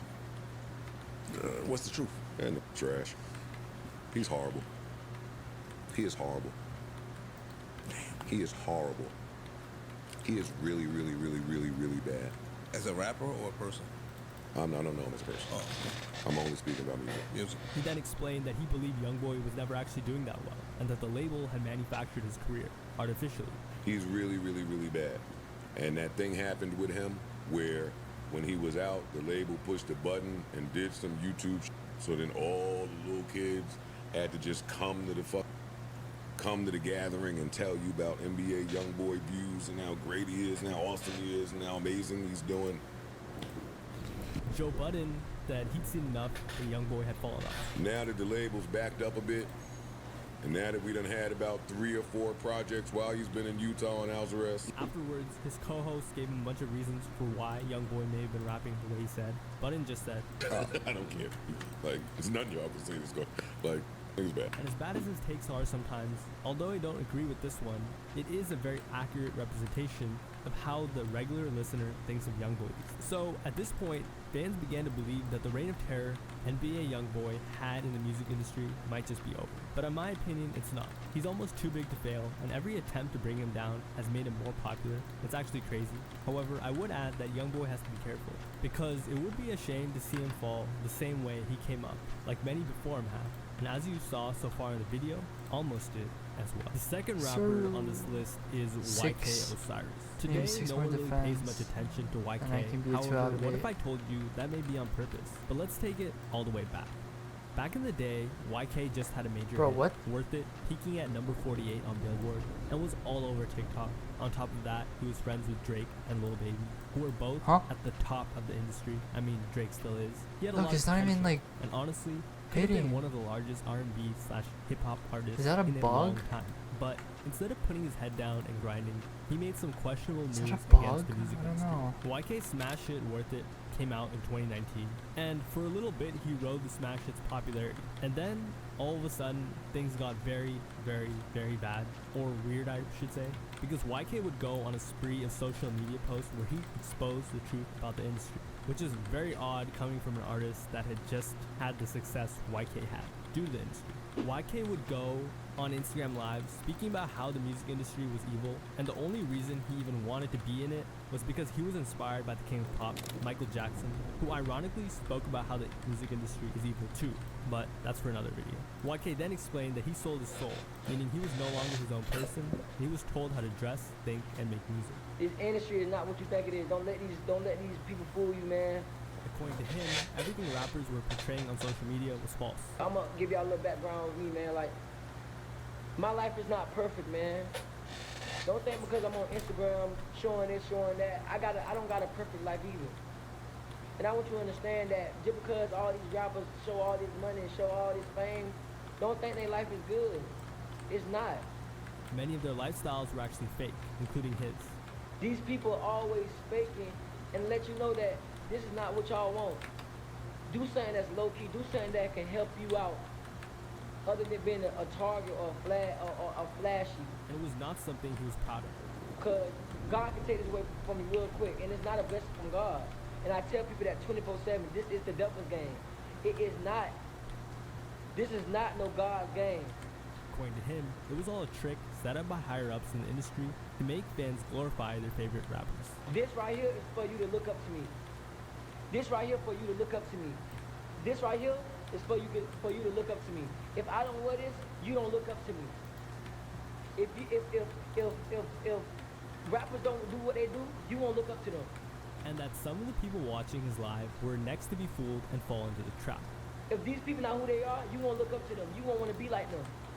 That's why the game would never end, because there's always somebody that want to be like somebody else. These rappers' life is not good. What y'all think it is? He then explained what it was like to really be a famous rapper. Stop saying that it's a God blessing. This is not from God. Saying at this point, he was trying his best to get out, but he was trapped because he needed the money. And I'll be honest with you, bro. I want to get out this music industry because this is not for me. But I do it because I feed my family. And told everyone to stay far, far away. But I don't want to be in this. This is not what God wants me to do. God don't want me to do this, but I do it to feed my family. And I want to get out this. I want to get out of the music industry because yes, you go through pain. You go through this because this is what the devil wants you to go through to destroy yourself. It was clear YK was having a spiritual crisis. He didn't want any part of the industry, or at least that's what he was saying, and was trying to convince people to not fall for money like he did. And watching this video is honestly sad. All this money they got, guess what it is? Guess what? It's the game. Don't think these people's life is good, man. Don't think it. Don't think it, man. This right here, I don't care about this thing. I don't care about it. That don't make me. I don't want to be no hypocrite. I don't want to be no hypocrite to y'all though. I don't want to tell y'all don't be in the music game, and I'm in the music game, but I'm going to tell you what's in the music game before you try to jump in it. It was really just a warning to all of his fans, and after seeing what had happened to him, not by just hearing his words, I feel like he may have really made an impact, at least a little, for a while. Because I don't want you to wish for something that you can't even handle. I don't want you to wish that, oh, I want to be just like Osiris, and when I get just like Osiris, I go through all these problems, then you blame me. You see, the people ain't gonna tell you that. They ain't gonna want to blame. They just gonna want you to follow behind them. He was just clearly disturbed. He kept repeating the same warning over and over again, and it looked like something had spooked him, or else he would not have been saying those things as many times as he did. They just want you to follow behind them and, get them all the glory. Because to be facts with you, people glory us more than they glory God. People don't glory God no more. People glory rappers and fame. People bow down to all these rappers. People cry for all these rappers, but they won't cry for God. What that tell you though? He then dropped a song called where he called himself a slave to the industry, saying, shackles on my feet, yeah, they won't let me be, won't you set me free, break this hold on me. Where he's telling his label to free him because he thinks he's a slave to the industry. But YK didn't just come for the higher ups. He came for all the people who were taking part in the game as well, calling them out for being fake. You know the fakeness in this. You know the bull crap that's going on in this game. Like, so like what I feel like this game, this music, it just comes with so many obstacles that you gotta go through. You know what I mean? It comes with so much bull crap you gotta go with. Like you gotta deal with. He even admitted he would pretend to be friends with people and knew they would do the same. I tell people this all the time. You gotta pretend in this game. A lot of people are like, oh, this and that. You have to know how to pretend. You gotta know how to smile. You gotta know how to act like you love somebody when you really don't love them. He exposed them in a funny way as well. A lot of people like, I love you, you my brother. You don't even know me. But you gotta do that though because it's the game. How your grandma doing? You don't even know my grandma. You know what I mean? But they do that because it's the game. He went even further, explaining that artists only cared about you if you were hot. Yeah, y'all saying about this music industry and about all these features, all these big artists y'all look up to. If you not hot and if you ain't booming, if you don't got your name ringing in these streets, niggas don't care about you. And those same artists that would show him love wouldn't actually tune into his new music. And niggas be so fake, bro. This is why I don't be fucking with niggas. This is why I don't be friendly. Like, artists have the same line. And then they be like, when you dropping some more music, nigga, you don't give a fuck. Why you care? So this is all a huge shock to many fans. Many wrote him off as crazy and stopped taking him seriously. A lot of them actually. However, on the flip side, many were actually happy that someone was coming out to speak about these things. You know, the fans that love to theorize. And these clips about YK exposing the industry went ultra viral. In fact, he'd probably continue to come out against the industry. But shortly after this rant or spree, YK Osiris was arrested. He was picked up by the police at his birthday party. Apparently, Osiris's girlfriend confronted him after seeing another woman wearing nothing but a towel on his phone. The outspoken artist said, "I'm gonna out of you." Inside a bathroom, she alleged he her and showed marks. So fans were like, this is quite the coincidence. YK posted a video exposing the industry, now he's getting arrested. Okay, fans were suspicious, especially after he got released and the charges were dropped. But all of this happening right after he exposed the industry was still fishy. Listen, I'm gonna tell you like this is crazy as hell. YK Osiris got arrested for assaulting his girlfriend. Now I think it's fucked up because the boy just got done making a video talking about the music industry. After that, Osiris became a community laughing stock. Rappers would just befriend him and make fun of him. After Osiris lost the bet to Drake, he had Osiris doing push-ups and air Drake. 21 Savage would also take part by roasting YK Osiris for his fits. He just couldn't catch a break. Moreover, after all of that, Osiris then claimed the industry was going to get rid of him for good, if you know what I mean. As soon as you sign that contract and get that money and take that money, you sold your soul. So all that nigga talk about, oh, he sold his soul, she sold his soul. If you sign that contract, and got that money, you sold your soul. Period. Point blank period. As soon as you sign that contract, you sold your soul. When you do that contract, say do all this and do all that, and if you don't do it, you get put on the shelf. You sold your soul. So why was this so important? What people liked about what Why YK am was I getting saying is that purple it highlighted bags? an important part of the industry people don't talk about and gloss over quickly, and it hits way harder when it's from an artist that's present There's no in the way I'm industry getting and purple had premieres. bags, bro. Because if it was coming from someone who's washed up, everyone would say they're just doing it for clout. And of course, they probably are, to be honest. The reason why people or the industry would have liked him to be silenced is because normally nobody's in their mom's basement are the ones who say these types of things, not the actual artists themselves. But in all seriousness, I do believe that it was just a publicity stunt from Osiris, who had shown he was mentally unstable in the past already. After that, Osiris admitted he had fallen off when a girl told him straight up. But the girl was like, oh, the last time you dropped when I was in high school, I graduated already. I graduated college. When she said that, I was like, melodies from heaven, way down. And today, it's not looking great for him. He's basically hit rock bottom. In 2022, Osiris admitted that he had gone broke after all the success he had. When asked how, Osiris said, Man, I went broke so goddamn quick, man. Like, back then, oh my, like, 3 years, like, 2.5, not 3 years ago, when Worth It came out, man, I blew that money so goddamn fast. Osiris even revealed that he had given his mother $250,000, dropped $300,000 on clothing, that's crazy, and would spend hundreds of dollars for each haircut. But he said the most shocking bill came from the IRS. And by the time you know what taxes, exactly. I said, because I ain't know, like, the taxes come out now, they come out doing that year. I didn't get away. I said, this how much you owe? I said, yeah. How much did you owe? I think I owe like 190 is just 190,000. Yeah, something like that. But it was crazy. The money went so quick, bro. It like when you don't have it, it's like when you get it, your mindset changes so many things. Like you start buying so much things. Moral of the story, save your money and be careful who you choose to call out and make enemies. As if we're being honest, nothing even happened for Osiris to come out and say all this. The final rapper on this list is none other than Lil Skies.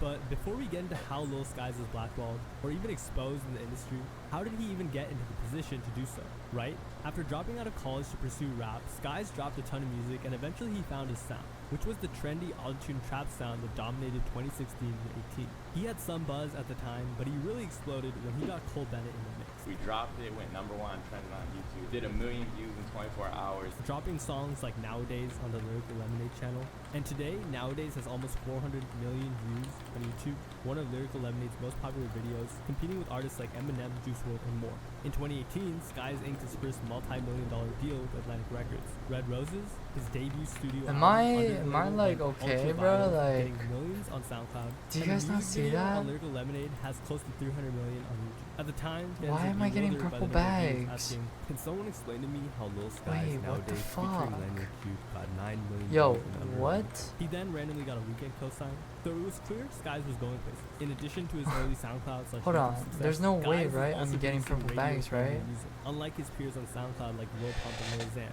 think of someone like Lil Uzi Vert. He was dropping hits. Critics loved him, fans loved him, and Skies capitalized. So in 2017, he went on tour with Lil Uzi. Everything was going amazing.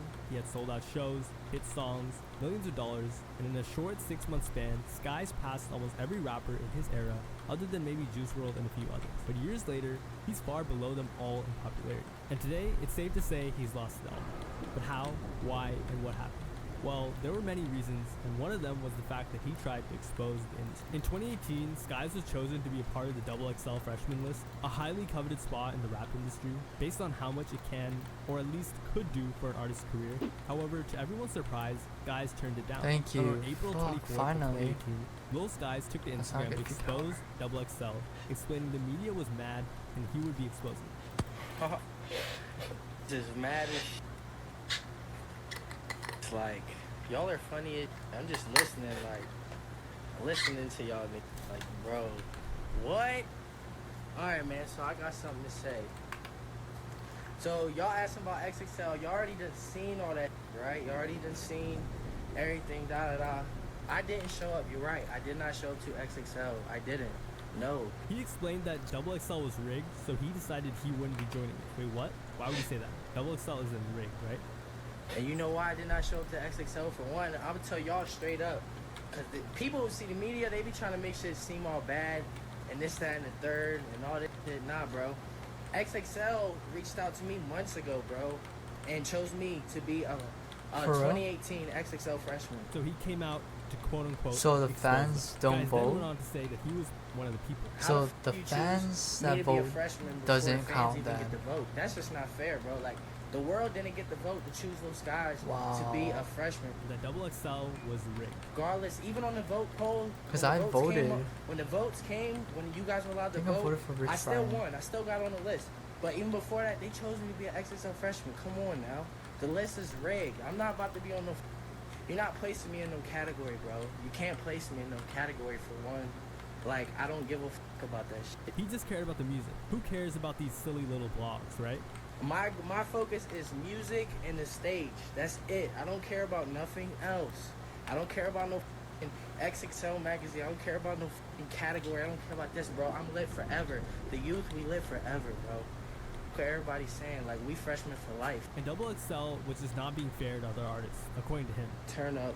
Lil Skies, I don't be responding to all this, that, and the third, but no, I did not show up. And it's not like no hate towards XXL and all that. Just no, bro. I'm not like, if you gonna play the game right. I can't be chosen before the people even get the vote. That's just not fair to me. So he could have earned a lot of fans' respect if this was true. However, it just wasn't. The funny thing is, the industry has a lot of shady tactics, but what Skies was trying to expose isn't one of them. Double XL is very transparent with how they select artists. They pick all except one that's voted on by the fans. And yeah, it is a little weird, but it's normal, not a sign of foul play, as they're very transparent about this. More importantly, it was a wild business decision for Skies, as Double XL is known for boosting artists' careers like crazy. For example, Genius did a study on rappers who were small and less established and featured on Double XL, and saw that they had an average of 50% increase in their popularity. So the Double XL freshman list isn't make or break, but it definitely helps. It's free marketing and some of the best you can get. But this wasn't I didn't pick up not it. showing up on a Double XL. Fuck, I didn't pick up the won't pot. destroy your career. And artists such as Gunna have turned down Double XL. Juice WRLD missed the cutoff, and they're just fine, right? So the Double XL expose may not have ended his career, but it was the first domino to fall. What was far worse, the Skies canceling his tour for his debut album, which he said was for health issues. But it didn't matter, as canceling your tour for your debut hit album is a surefire way to slow down your momentum. But once again, this isn't what ended his career. It was the fact that his music has steadily decreased in popularity ever since his debut album. Unfortunately for fans, what they had just witnessed with Skies was arguably his peak. 1 year after dropping his very successful debut album, Life of Dark Rose, Skies dropped his second album, Shelby, selling 55K, which wasn't bad. And using his close ties to Cole Bennett, he bolstered the lead single, I, which became one of his biggest hits. But although on paper it may have seemed that things were going well,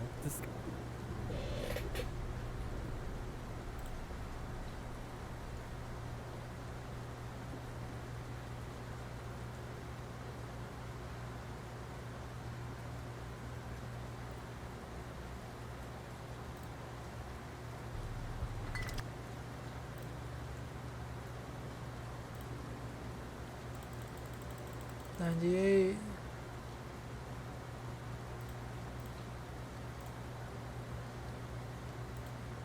Hangs upside down on a gurney in what's described as an inverted crucifix position. He's in agonizing pain and distress as he's subjected to ever-escalating levels of torture. His pleas for them to stop are ignored as he's stabbed in the Grandma's chest about to repeatedly. close. Let's Is this go. a verbatim description of torture from Middle Ages England? Is it taken from the texts of Ming Dynasty China in the 15th century? Or perhaps is it a snippet from the diary of Dean Coral, the ultra-sadistic American serial killer known as the Candyman? Actually, it happened on November 17th, 2022, in the USA. The ordeal was later described as a gruesome scene in the death chamber. So gruesome, in fact, that the state that did it and other US states have discussed switching to alternative methods of execution. They're under pressure, being called barbaric by the rest of the highly developed world, and taking similar flack from anti-death penalty Americans. That's why some death penalty states have mulled over using a new and, it has to be said, novel type of execution, something never tested in the US that sounds like it could be written into a horror movie. We'll come back to this new method of killing criminals soon. First, we need to talk about the death penalty in general. Eye for an eye punishments go back to early human history. Such actions were written in the ancient Babylonian text Hammurabi's Code, the first legal code written between 1755 and 1750 BC. The text included revolutionary reforms such as minimum wages being written into this law, but also a law that stated that if a boy strikes his pop with his hand, that hand should be hewn off. Worse, if cheating lovers were caught planning to kill their spouses, the law dictated that they should both be impaled. You've probably heard the Romans get an A+ for creativity regarding their state-sponsored executions, sometimes throwing men to the lions or perhaps having elephants sit on them in an arena packed with a cheering crowd. This type of execution was what was called damnatio ad bestias. The Romans had many more tricks up their long sleeves. What was known as poena culei was a particularly confounding method of execution, where the authorities put men in a leather sack along with frantic animals, such as a cock, a snake, a monkey, or a cat or a dog, and then Why threw did the he- chaotic bundle into the sea. We humans have moved wait, on honey, since... get me out. Why do you say that about a chicken, bro?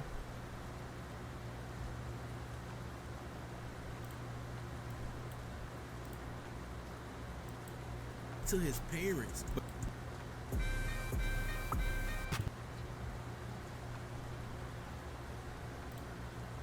What your favorite rappers did with their first checks. From buying a pet tiger to unbelievably expensive jetpacks worth well over $700,000.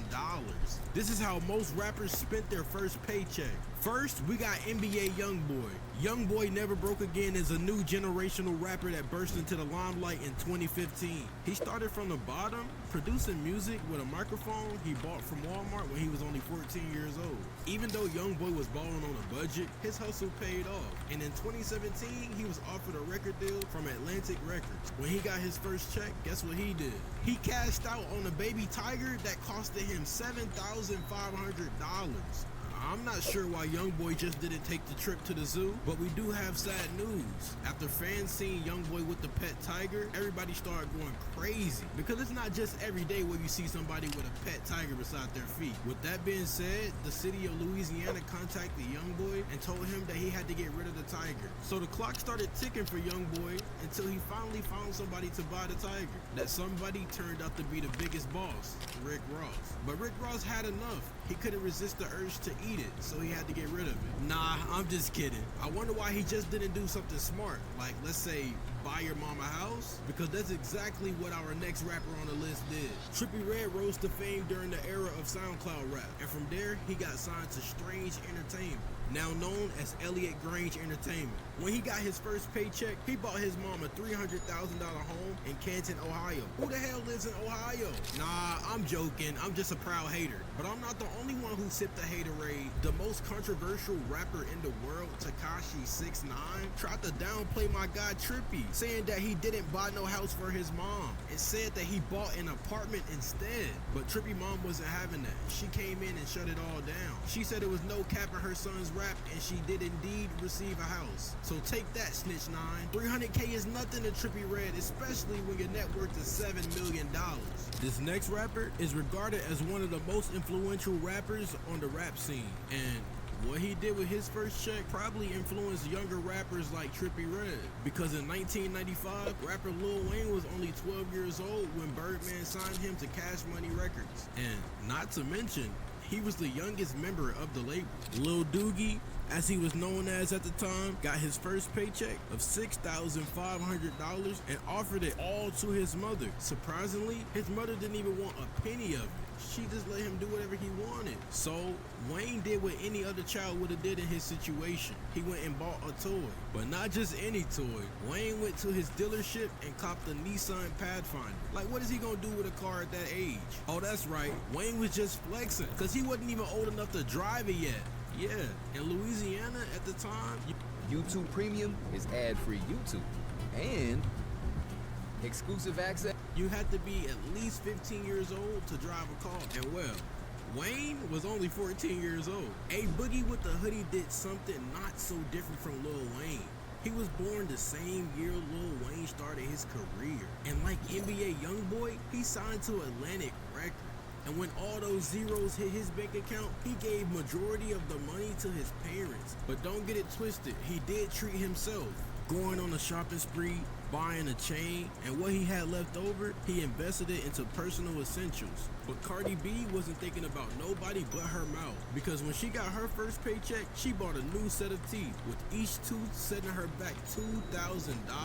That's $64,000 worth of teeth. Now, if she paying that much for some teeth, it better come with a massage and some AirPods. Cardi B, who is known for her aggressive flow and outspoken lyrics, gained popularity through the Vine and Instagram app. She's the only female artist to win a Grammy Award for the best rap album as a solo artist. So I guess she do deserve to have those pearly whites in her mouth. However, Cardi B is not the only rapper that likes to care about how they look. Yeah, rapper G Herbo from Chicago started his music career with several mixtapes dated all the way back to 2014.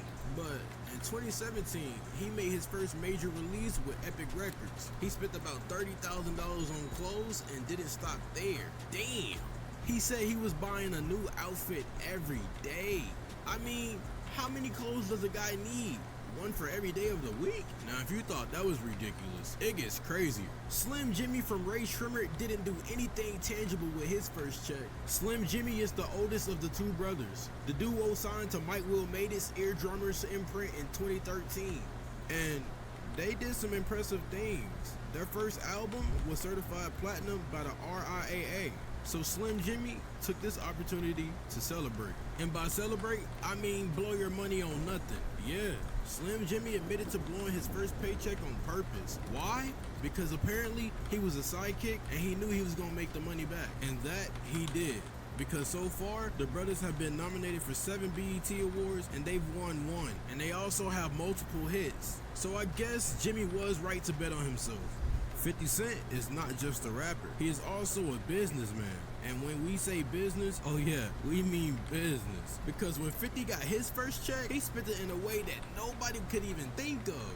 Yeah, there was a crazy rumor back in the day that said that 50 invested his money into his drug business, which technically it paid off. Don't do drugs, guys, because if you do, it'll have you at the bowling alley with your family. That's exactly what rapper Lil Nas X did. You gotta give it to him. That's your first paycheck, and you ain't even go buy no jewelry, no cars, no clothes. What a good guy. But what Lil Uzi did was insane.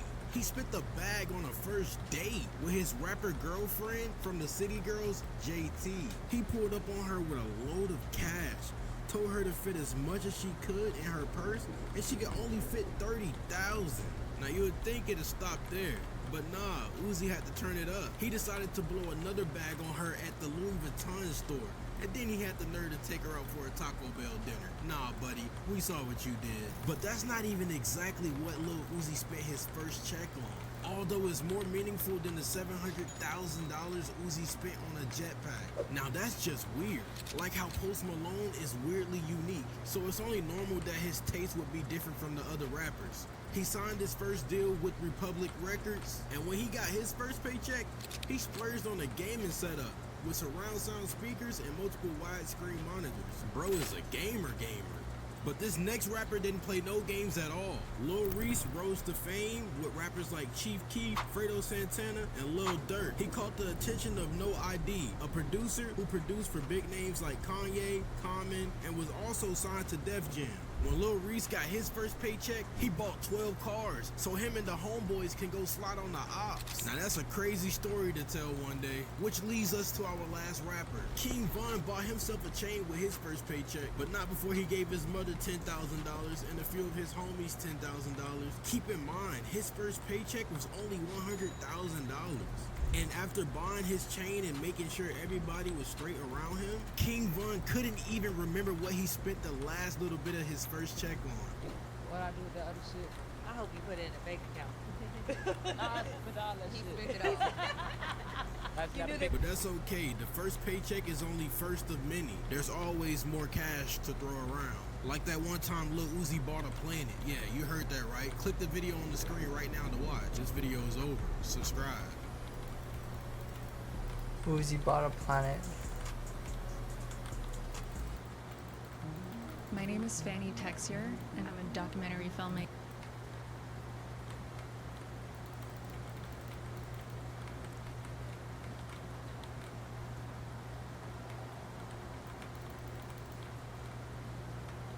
There's only 15 people inside here. More loot, I guess, for me.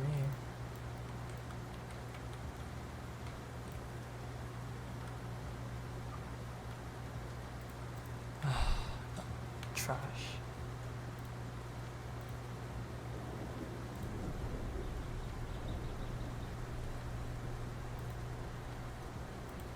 Alright, we're gonna go on to Valorant.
It's really Cardi and Uzi.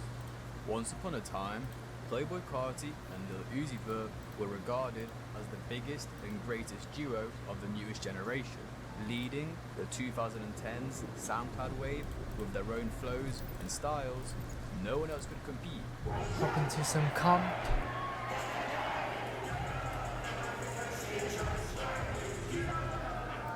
Together, they made hits that are still loved by fans to this day. But the two have always been on and off with each other, and Carti himself has a long history of abandoning his friends when he can no longer benefit from them.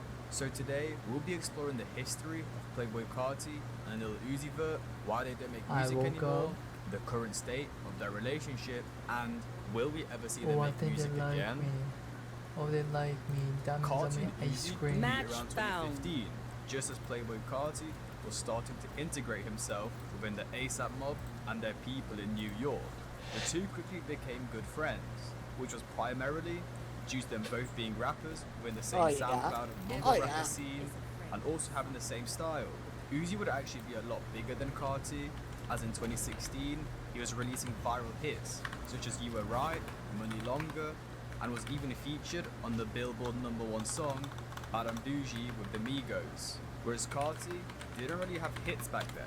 He had a couple songs get buzz, such as Broke Boy and Plug, but Uzi was heading into the peak of his career, while Carti was just starting. And this is actually quite important to their relationship.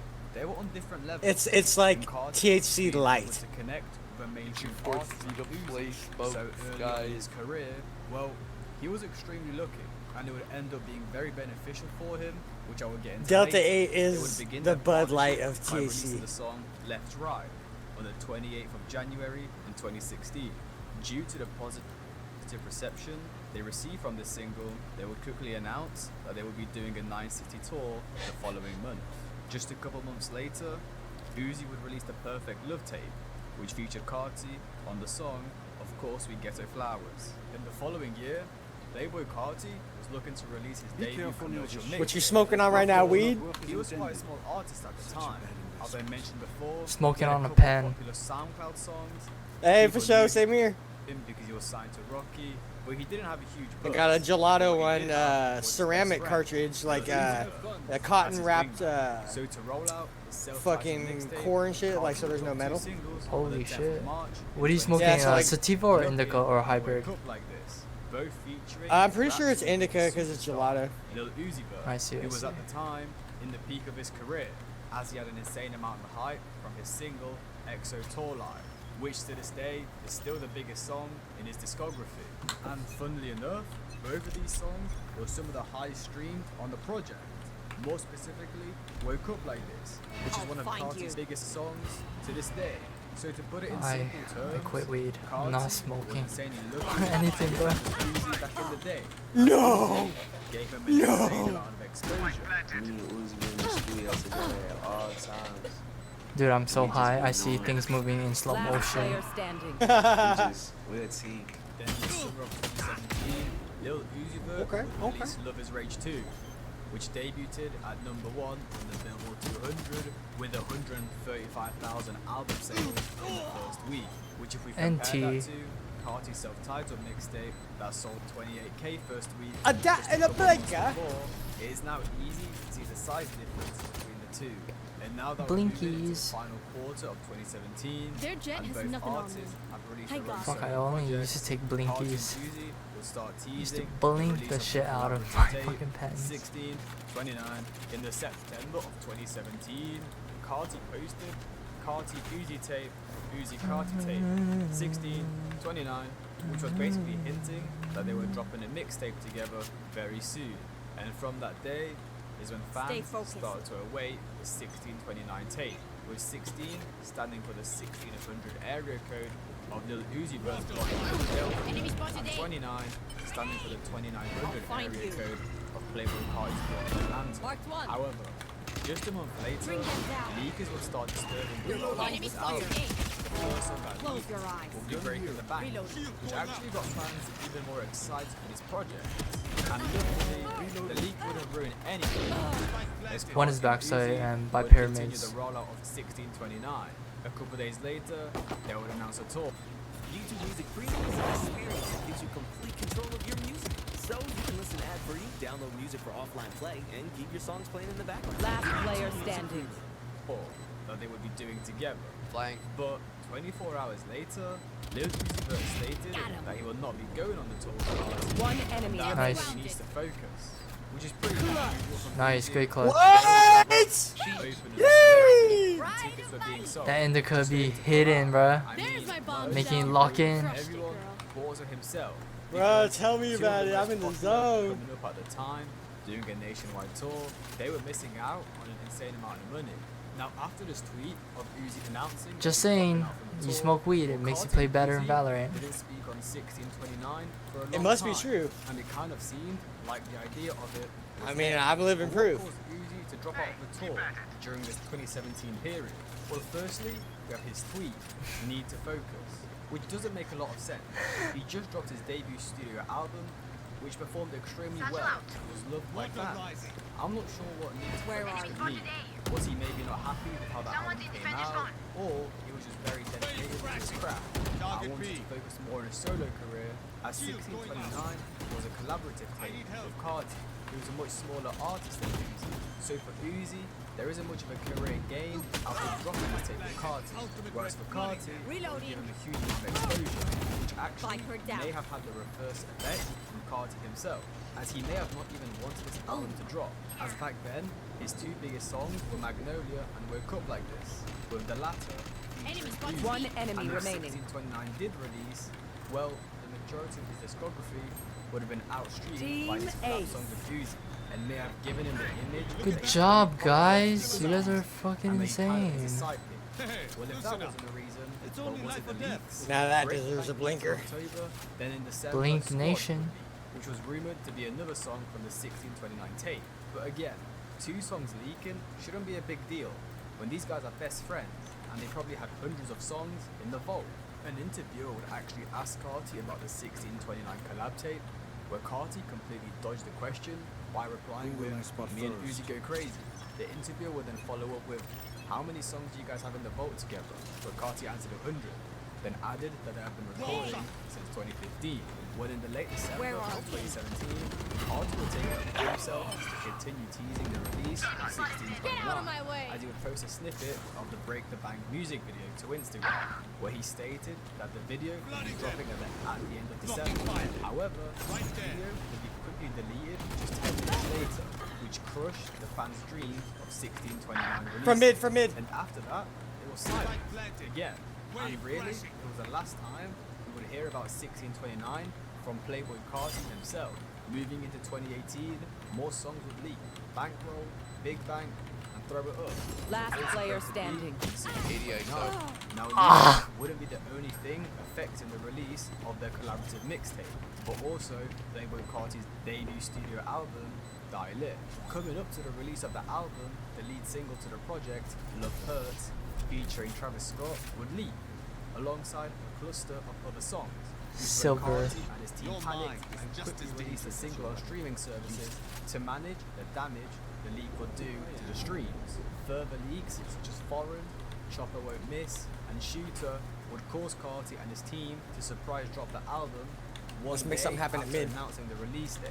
As again, Midday. Carti and his team didn't want the leaks to Sounds screw up good. the performance of the album. The song Shooter would feature Uzi himself, Focus now. as the song Eyes was open. actually originally a Lil Uzi Vert song, until he gave it away to Carti as he thought it wasn't good enough. I'll find you. Lil Uzi Vert also had his fair share of problems with leakers. One time he got so frustrated with his music being leaked that he went and pulled up to one of the people that was behind leaking his music and humiliated him on Instagram. I have the spike. Spike down. No! My ult is ready. Skinny ass, bitch ass nigga, sit down. Fuck. It's you and me. Motherfucking leaking my music, man. That's my goddamn job. got this. Goddamn fucking up relationship with goddamn other motherfuckers that I fuck with, old bitch ass nigga. Then another time, the ex-work Wait, online man. producer, Forza, was caught selling Lil Uzi Vert leads as he couldn't afford to live. Now, as Forza was being exposed online, he was staying in a hotel with Last Uzi player and standing. his group.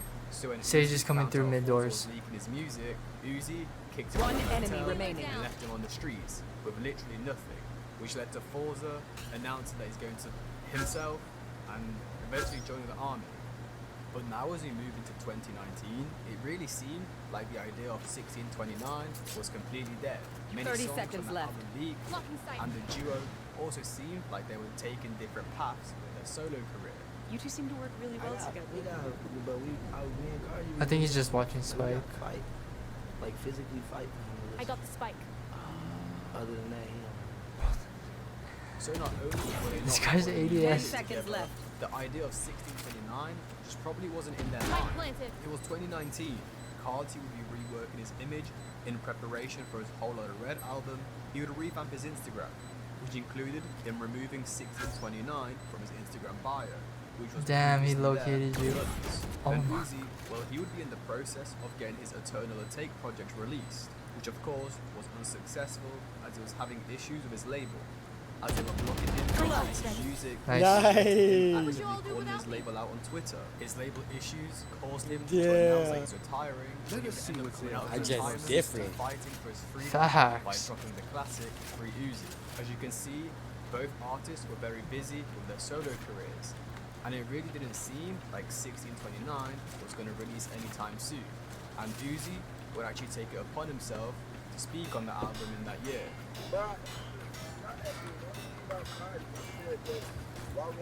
You better run. I don't have to. And yeah, the truth was, 1629 did not seem like it was happening. Not only were the songs leaking, but the artists themselves literally did not have access to their own work. Because the project can't even be put together until they got the song. Now after Carti released their last song together on Die Lit, the duo would not be seen together anymore. Well, this is when fans get intrigued at where the duo How in are the fuck? and why we don't see them together anymore. In November of 2019, a fan would ask on Twitter, "Are you on Carti on good terms?" Which Uzi replied with, "No." A day later, Uzi would reply to a tweet where a fan asked about him and Carti, in which he replied, "Nothing, I just took a different route," which can be thought as Uzi saying, "There is nothing wrong with them. There's no beef. They're just two grown men who don't spend much time together because they are trying to work on their careers, whether that be by recording music, One enemy with remaining. artists, or just performing on shows. They just seem to Nice. not see each other anymore. But to some fans, it still seemed off. You don't just go from being super close friends to literally not being seen with each other. Well, one of the reasons this could have been was that 120 Carti blaze it. I'm in amazement. Uzi Kush for so clout. good, it'll And leave let you me on the explain. pavement. As I stated multiple times throughout the video, Who do you Carti is listen to significantly smaller while than you're Uzi, high? And Carti has a long history of Death using his metal. friends for clout, then ditching them when he no longer needs them. For this, we need to go back to the start of Carti's career. He would first get a bit of buzz within the underground. Switch to Chrome to protect yourself from malware, so you can surf without being I'll fished. find you. Fast. Fuck, your server's long. Yours. There's no place like Chrome. Get Chrome for Windows.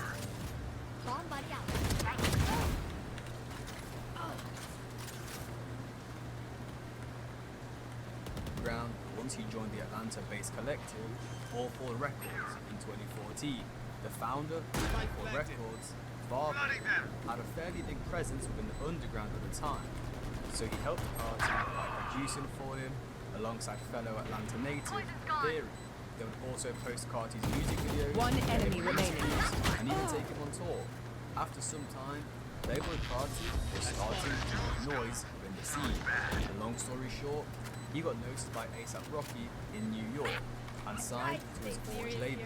After Carti signed to Orge, we would never hear of him and All For Records again, and he would even say he was never affiliated with them in an interview down the line. I was never off of records. I was never off records. A$AP Mob, I always wanted to be a boss. I made myself a boss though. Which is of course disingenuous. His father helped Carti build the foundations of his career by allowing him to be affiliated with All 4 Records. And as soon he no longer needed them, he left them and never spoke of them again. It's confirmed that this gun is heavy. Same with his childhood friends and fellow Atlanta rappers, Uno the Activist and Thousand Van Farney. Bloody Dior, one of Carti's fashion friends, would get into a dispute over a girl with Uno. They definitely think we're going A. We should go B.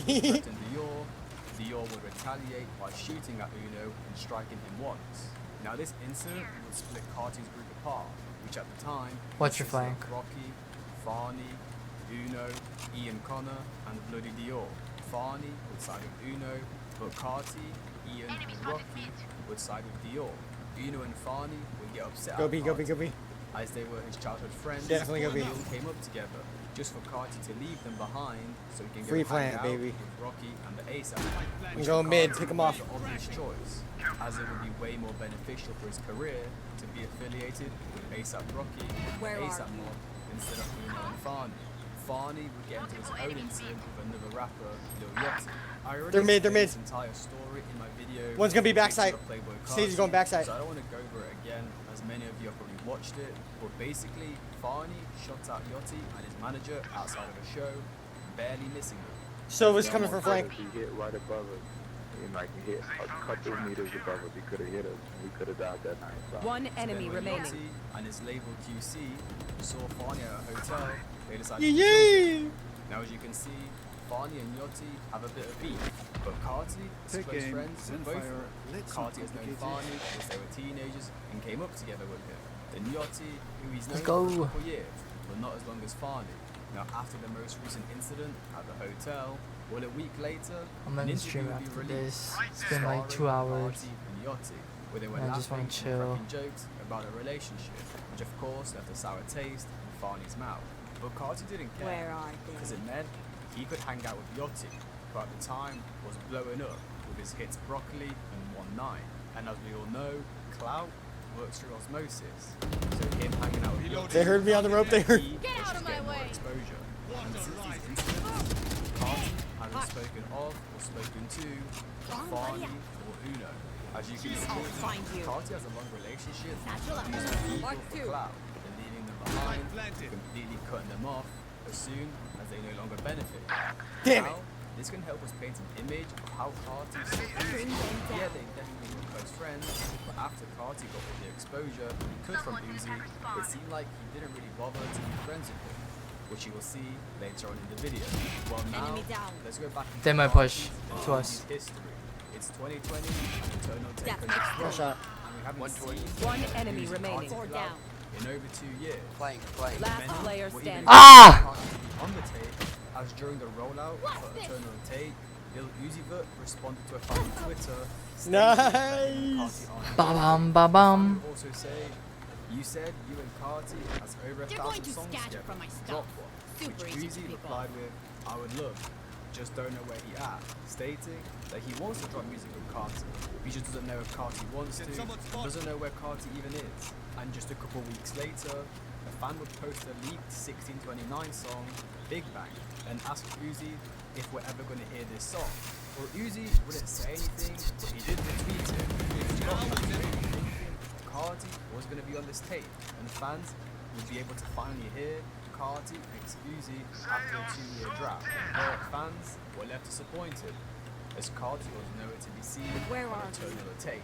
However, just a month later, Carti would tease his single, At Men, by posting the cover art on the social media on the 15th of April in 2020. And on that same day, he also posted a handful of tweets, with one of them being, I cannot be a big yacht, which fans all would aim that So much for recon. on himself. They're like all mid. Cover with himself on it, and also posted You on his will social not media. kill my ally. Spray into the smoke. I mean, Player standing. Uzi was saying that he doesn't know where Carti is. 75 jet. That he wants Nice. to share his music with him, he just can't. And now he's recreating his album covers. It just seems weird. Well, the situation would get even weirder when Uzi would start tweeting. And You're gonna Carti catch would this. get involved. You're gonna catch this. I believe in you. Uzi tweeted his own version of the Atma cover. He would then tweet, Like, this is light "This work." shit about to be fun. Devil emoji, smiling emoji, which was a bit cryptic. Lil Uzi Vert's producer, Molly Raw, would then Watch tweet out for your flank, new yeah. Carti shit slap, which Uzi quote tweeted with a laugh. One enemy remaining. Which fans interpreted as him laughing at Molly Raw's comment, basically saying that Carti's new single was a joke. But then he would send out another cryptic tweet saying, Playboy Carti, upside down smiley face. Now, as you can see, recreating Insane. Okay. These guns upside down smiley face. Fans were a bit confused. No offense. They didn't know if it was beef or just Uzi trying to get attention. Well, it seemed like the latter was true, and it was a pretty genius plan for them to bring attention to themselves and Carti's new single. Carti would then get involved with this Twitter thing. He would tweet Monday in Cartonese. Uzi then tweeted in response, at Playboy Carti, so you dropping Monday? Which then would follow up with Monday in the same language that Carti tweeted it. Now fans thought this meant Carti was dropping on Monday, finally, after a 2-year drought. And maybe 1629 is on the way, but guess what? Monday came, nothing dropped. And it seemed like these guys reunited just to edge their fans on social media. Uzi would continue trolling us by saying that the beef is not fake. They've met up and fought over the beef. Around a week later, Carti tweeted at Lil Uzi Vert, I love you Twitter. You can come here, A is clear. Tweeted saying he loves him back. Now to summarize everything that just happened, A is fucking Uzi clear, bro. retweeted a 1629 song, and then they revealed they love each other on social media. It seemed like the duo was reunited. And this is when fans thought, this is it. I'll find you. 1629 was going to drop, or at least they were going to get a song between the duo. Well, the chances of 1629 releasing seemed more likely day by day, as an image of the two in the studio would leak a couple months later, which is when they were together in One Philly, enemy where they remaining. would be playing the PlayStation and recording the song SRT. And to express to you guys how close they were as friends, well, Playboy Carti missed his sons, Onyx Vert, to play the PlayStation and record with Lil Uzi Vert, which Iggy Azalea exposed Carti for. Last round before the man switch. didn't even come to see his son be born. He went to Philly to play the PlayStation with little Uzi. He thought that was more important than seeing his son be born. And I had a scheduled C-section, by the way, because my son was so big. They were like, you can't have a natural birth. But as we move forwards, Hollow and Res would eventually drop on the Christmas of 2020, and fans were disappointed when there was no Uzi feature, and were seemingly confused, because the duo were tweeting back and forth, and were even spotted together. Then for a couple months, there would be silence between the two again. But finally, in the August of 2021, Uzi would send out some tweets regarding 1629, with the first one being 1629. While I have no vision, AI generated descriptions and photos. It's you and me. Where are we placed? The architect. The subject is in his green Reloading. direct visible brushstrokes. Nice. I think from Flame. He would then follow this up with, bro, just ask Carti.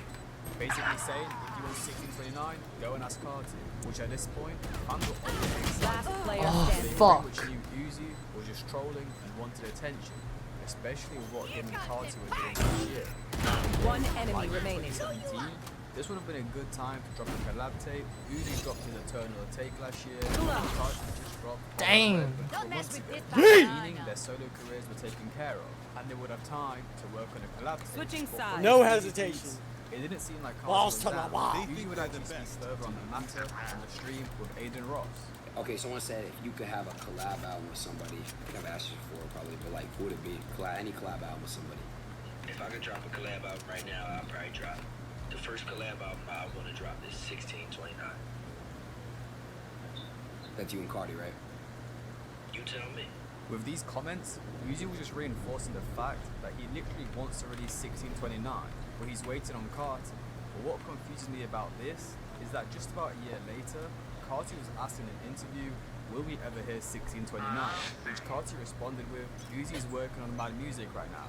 I don't know if he's serious about a lot of things, but I hope one day we can change the world with that, for sure. So basically, Uzi is saying Footsteps he's B. waiting on Carti, but now Carti Multiple is saying footsteps that B. Uzi is the one that is busy, Drone B. and he is the one, in fact, that wants to drop the tape. It seems like Carti is the one that's not Bring going them to down. work on 1629. Even with his response to this question, he kind of dodged it and flipped it on to Reloading. Uzi. Instead of stating his own opinion, if the 1629 tape will come out. One enemy Well, I hate to remaining. break it to you, I already have all the Spike links. down B. I will be playing them on stream after this. Weapon here. Noise. We recorded 1629 in London, and nobody had. I don't Pry open their minds. Find the So weakness. Uzi just stated that all the songs they recorded in that 2017 period were in London and no one has heard them, and that he himself doesn't have access to the songs. So does that mean the songs that have leaked previously weren't officially on 1629, they were just random Carti Uzi songs? And does this mean they never even officially worked on 1629, since they never had access to the songs in the first place? It was just a concept album to hype up fans? Where Or are you? just to sell out a tour? The album's done. Look at you always starting shit, but you know, there's a lot of songs that me and Cardi got over, like really no lie. We got over like new, and I'm talking about from 2020 to 2022. Oh hell no! Bitch is right below the rope. I'm done. Bring them down. Me and Cardi probably got. We found one. Bring them down. They're blind with fear. 40 songs. Wow, that I just never heard. Nice shot. Yeah, I never even Spike talked planted. about it. And even like, you know, that shit's Fuck, that's crazy. So it seemed like in 2021 and 2022, Carti and find Uzi you. were still recording, and they in fact had worked on a second version of 1629 with updated songs that are completely unheard. Uzi would then finish off by stating Damn. if the project releases, they need to sit Damn, down what this and stinger properly laser, finish bro. it, and until then, there's nothing to talk about. Last player standing. Oh. You ain't even nothing to talk about. That's Kill a push rhythm. whatever me and bro figure out, we'll figure it out and put it out. But me and bro got millions. We got a lot of songs. Just save. And when I say millions of songs, 40 songs, a lot of songs. Yeah, for sure. So, wow, that's crazy. But that's like my that's my collab. Sort out your That's gear my quick. tape that I feel Time's like more is precious like, than a bullet. if that all the way happens and get put together the right way, then that's him. That's him. Damn, bro, y'all really got And for the ladies, that's her. Damn, y'all really got a club. Damn. That's my brother, nigga. What the fuck you expect? What you thought? Niggas be fake brothers. Carti and Uzi would actually be seen twice later in 2021.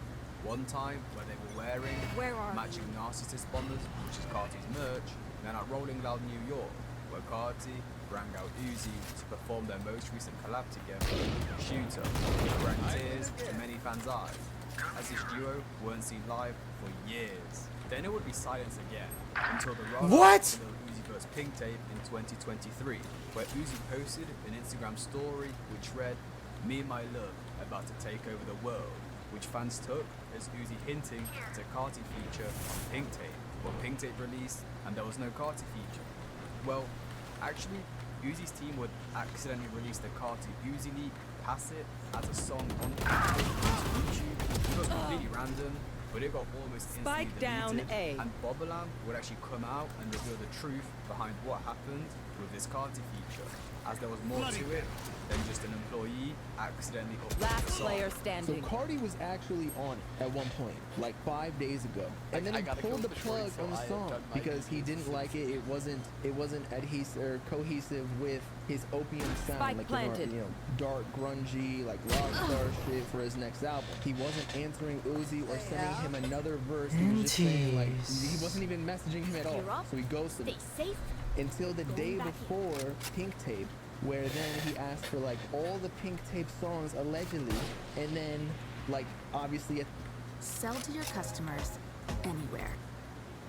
How about I don't sell your fucking ad to my fucking viewers? Bitch ass.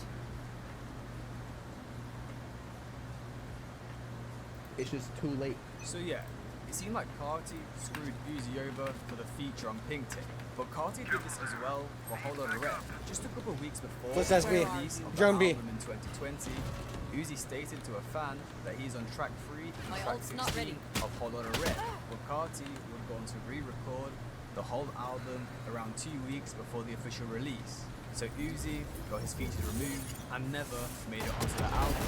Bam. Then pretty much the last thing I could find between the two was a Lil Uzi Vert fan page that came out and stated Coming mid.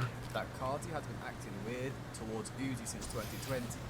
And Uzi said himself, I'm not dropping no collab album or a fella who goes on and off like a light.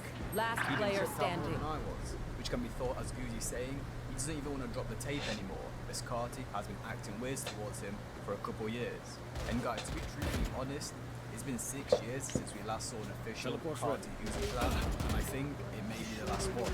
For me, it really seemed like Got Carti this. is the one Got that distanced himself from Uzi, as Spike he's the one that's planted. always dodging questions and avoiding Uzi, whereas Uzi is the one always coming out and telling the world how he loves Carti and wants to release music with him. So for this, we need to analyse how Carti works. As I mentioned before, he dished Awful Records, Uno and Farney so he can hang out with ASAP, which leveled up his career. And now that the ASAP mob and those guys in New York aren't as popular anymore, he's completely left them in the dust. Okay, and we he's spread the fighting. cheeks, we win. The same thing can be seen with Pierre Bourne. They made a generational album with Dialed. Like so from soon as fuck Carti up, needed you beats, shoulda way he completely behind. left him and didn't speak to him anymore. Pierre even had to beg Carti's I'm friend saving to let and him I'm in the putting everything studio. on my ult. And to me at least, it seems like the I'm same just gonna thing wait for, happened like, with Uzi. a good Uzi time. got Carti his 3 most popular songs by giving him features, which gave him an insane amount of exposure. But as Carti grew bigger and bigger, he no longer needed Uzi, especially now more recently, where the hype for Carti is greater than Uzi. Carti now only works with people who will help his career. That's why he's been giving features to Silver Dart A. Drake, Travis Scott, The Weeknd, and Kanye, because they will give him the exposure and fame, whereas Uzi doesn't provide anything to Carti, apart from maybe a bit of nostalgia.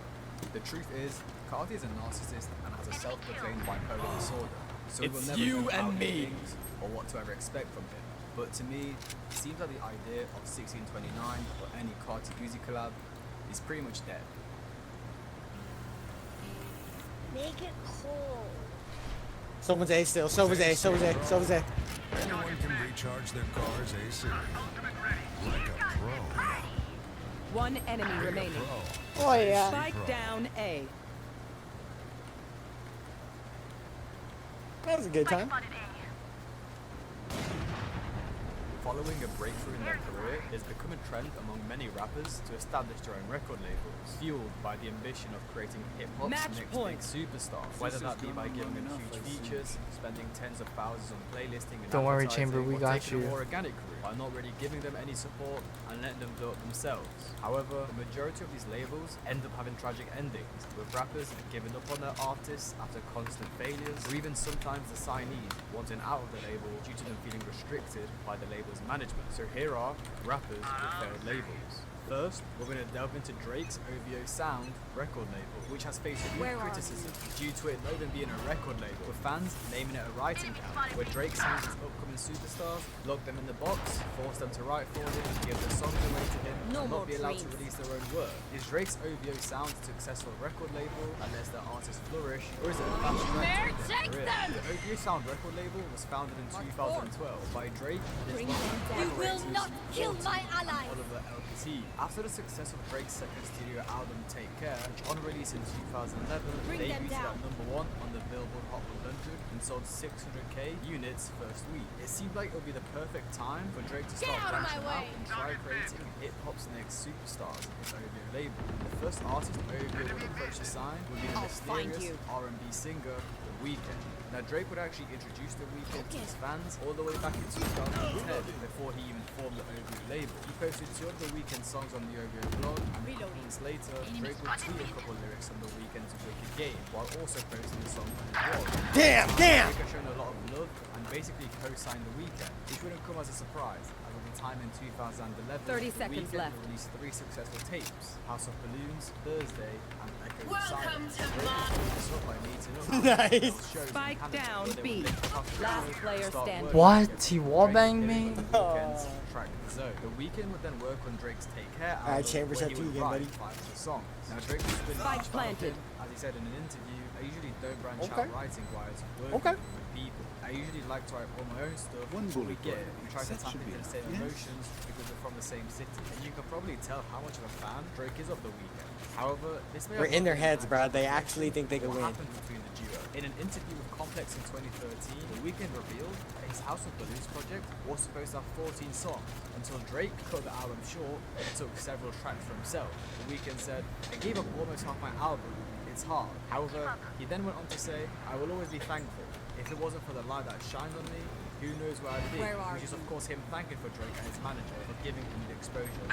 Oh, they're fucking beat. Now this is obviously a very conflicting comedian. He wants to be his own superstar and wants to have complete control and freedom over his music, which of course he technically still had. He wasn't signed to the OVO label, and he could have simply told Drake that he doesn't have permission to use his song, but then at the same time, he would be rejecting the exposure of millions of Spike millions of planted. listeners. Making a conflicting My choice, ult's but The ready. Weeknd will come to a conclusion soon enough. Now as we move into 2012, The Weeknd had a lot of buzz around him, especially with his recent collaborations with Drake. And it would be at the start of this year that Drake would attempt to sign The Weeknd to his label. Drake would say in an interview, "As far on paper, it's all being worked out. That's Last what really player counts." standing. They're Drake both mid. stating that he doesn't care about the official contracts and more about the affiliation he has with the artist. He would then add on that he wants to continue working with The Weeknd. However, in September of that year, it would come as a complete shock when The Weeknd signed to Republic Damn, that's right. Records. Fans were speculating that Drake was not happy with the decision. But not especially enough. a few months down the line, you won't get away with just a thank you. You owe me a favour with that tweet supposedly being aimed at The Weeknd. Now, if I was Drake, I would be pretty upset too, especially with the heights that The Weeknd has reached in the modern day. He's literally the biggest artist in the world. So Drake definitely missed out. Not only missing out by Do not taking a peek percentage mid, of 'cause The I Weeknd's feel like revenue via Jet's gonna be contract, there. also due to the fact he lost a talented artist that made hits for him. However, if we look at it from The Weeknd's Give point of me a view, he challenge, probably made yeah. the correct choice. During 2012 and 2013, Drake was a global superstar. I'll But it find seemed you. like The Weeknd had greater aspirations than to be the guy that wrote and gave songs away to Drake. He wanted to be his own entity. So now looking at it, would he have rather signed to OVO, Someone's in where tunnel, he'd be someone's used in to tunnel. write hits for Oh, Drake I see and it. be stuck in his shadow, or signed to Republic Records? Yeah, Who can someone's push mid. him to become his own superstar and also give him his own EXO imprint. And luckily for The Weeknd, he made the right choice, and he was very lucky, as many other artists that ended up signing to OVO basically had the spotlight taken off them and were forced to give up songs for Drake, even though they would be promised complete freedom. For Drake, this was a fumble. Not being able to sign Spike one of the down world's greatest A. artists was a big miss, but for us as listeners, it was probably good that he didn't sign, as otherwise we would have never been able to listen to The Weeknd Last Oh! player standing. today. And now in the present day, Drake revealed the truth of what actually went down between him and The Weeknd. He just really came to me at one point, came to all of us and was like, look, like I don't want to sign under another artist because I feel like I could be One enemy big or remaining. bigger. And I never like had any resentment towards it. Oh, you didn't stay on OVO. That was never really like Clearly showing no tension between the two. Now back to 2012, they went back into the OVO sound. No, so Founding the close. label in 2012. I know Drake your and finger 40 was itching and signed you three almost had it. producers, Boy Wonder, T-Minus, and Mike Zombie. Around a year later, Drake would then co-sign at the time rising star artist Party Next Door by tweeting his song Make a Mill and posting it on the OVO blog page. Now the fans were waiting for Drake to finally sign an artist, as it has been a year since they announced the label but were yet to sign their first artist. Raze, Drake would do end not up push signing up. him, which wouldn't come as a shock, as he would be an almost perfect fit, with people claiming that he's a blend of The Weeknd and Drake.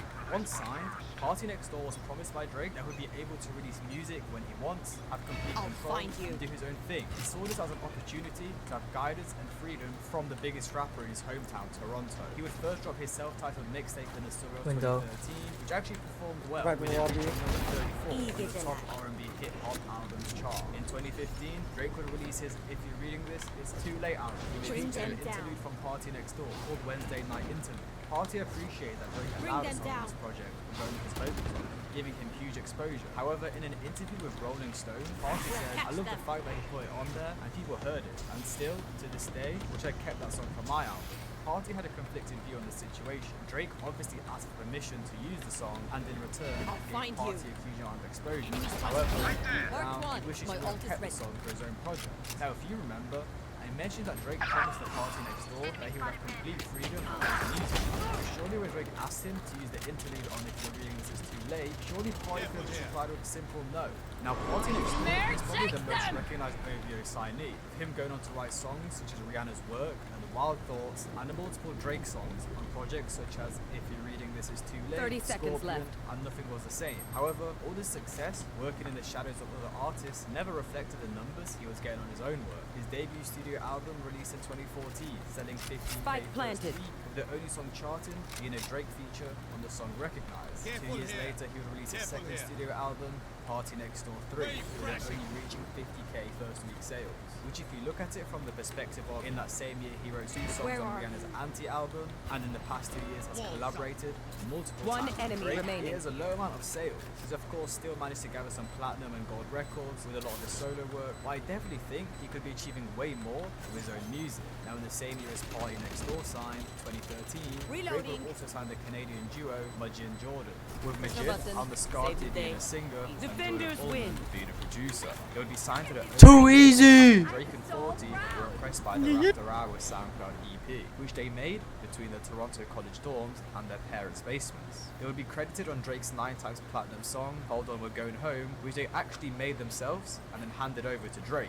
The song, of course, had a major success and gave the duo an amount of recognition they could never imagine. However, 4 studio albums and an EP later, the duo only managed to register on sales once and managed no success on the Billboard's Hot 100. Their first studio album even had a Drake feature and only managed to Dog, sell I was- 5,000 units. I Which was is the really only cool. Iron With 2 being real, person I don't in think they the really lobby cared. and I Their Hold top On We're Going fragged. Home hit with Drake probably set them up for life and gave them an amount of success that people would kill for. But on a music legacy What's my real standpoint, rank? they're a complete flop.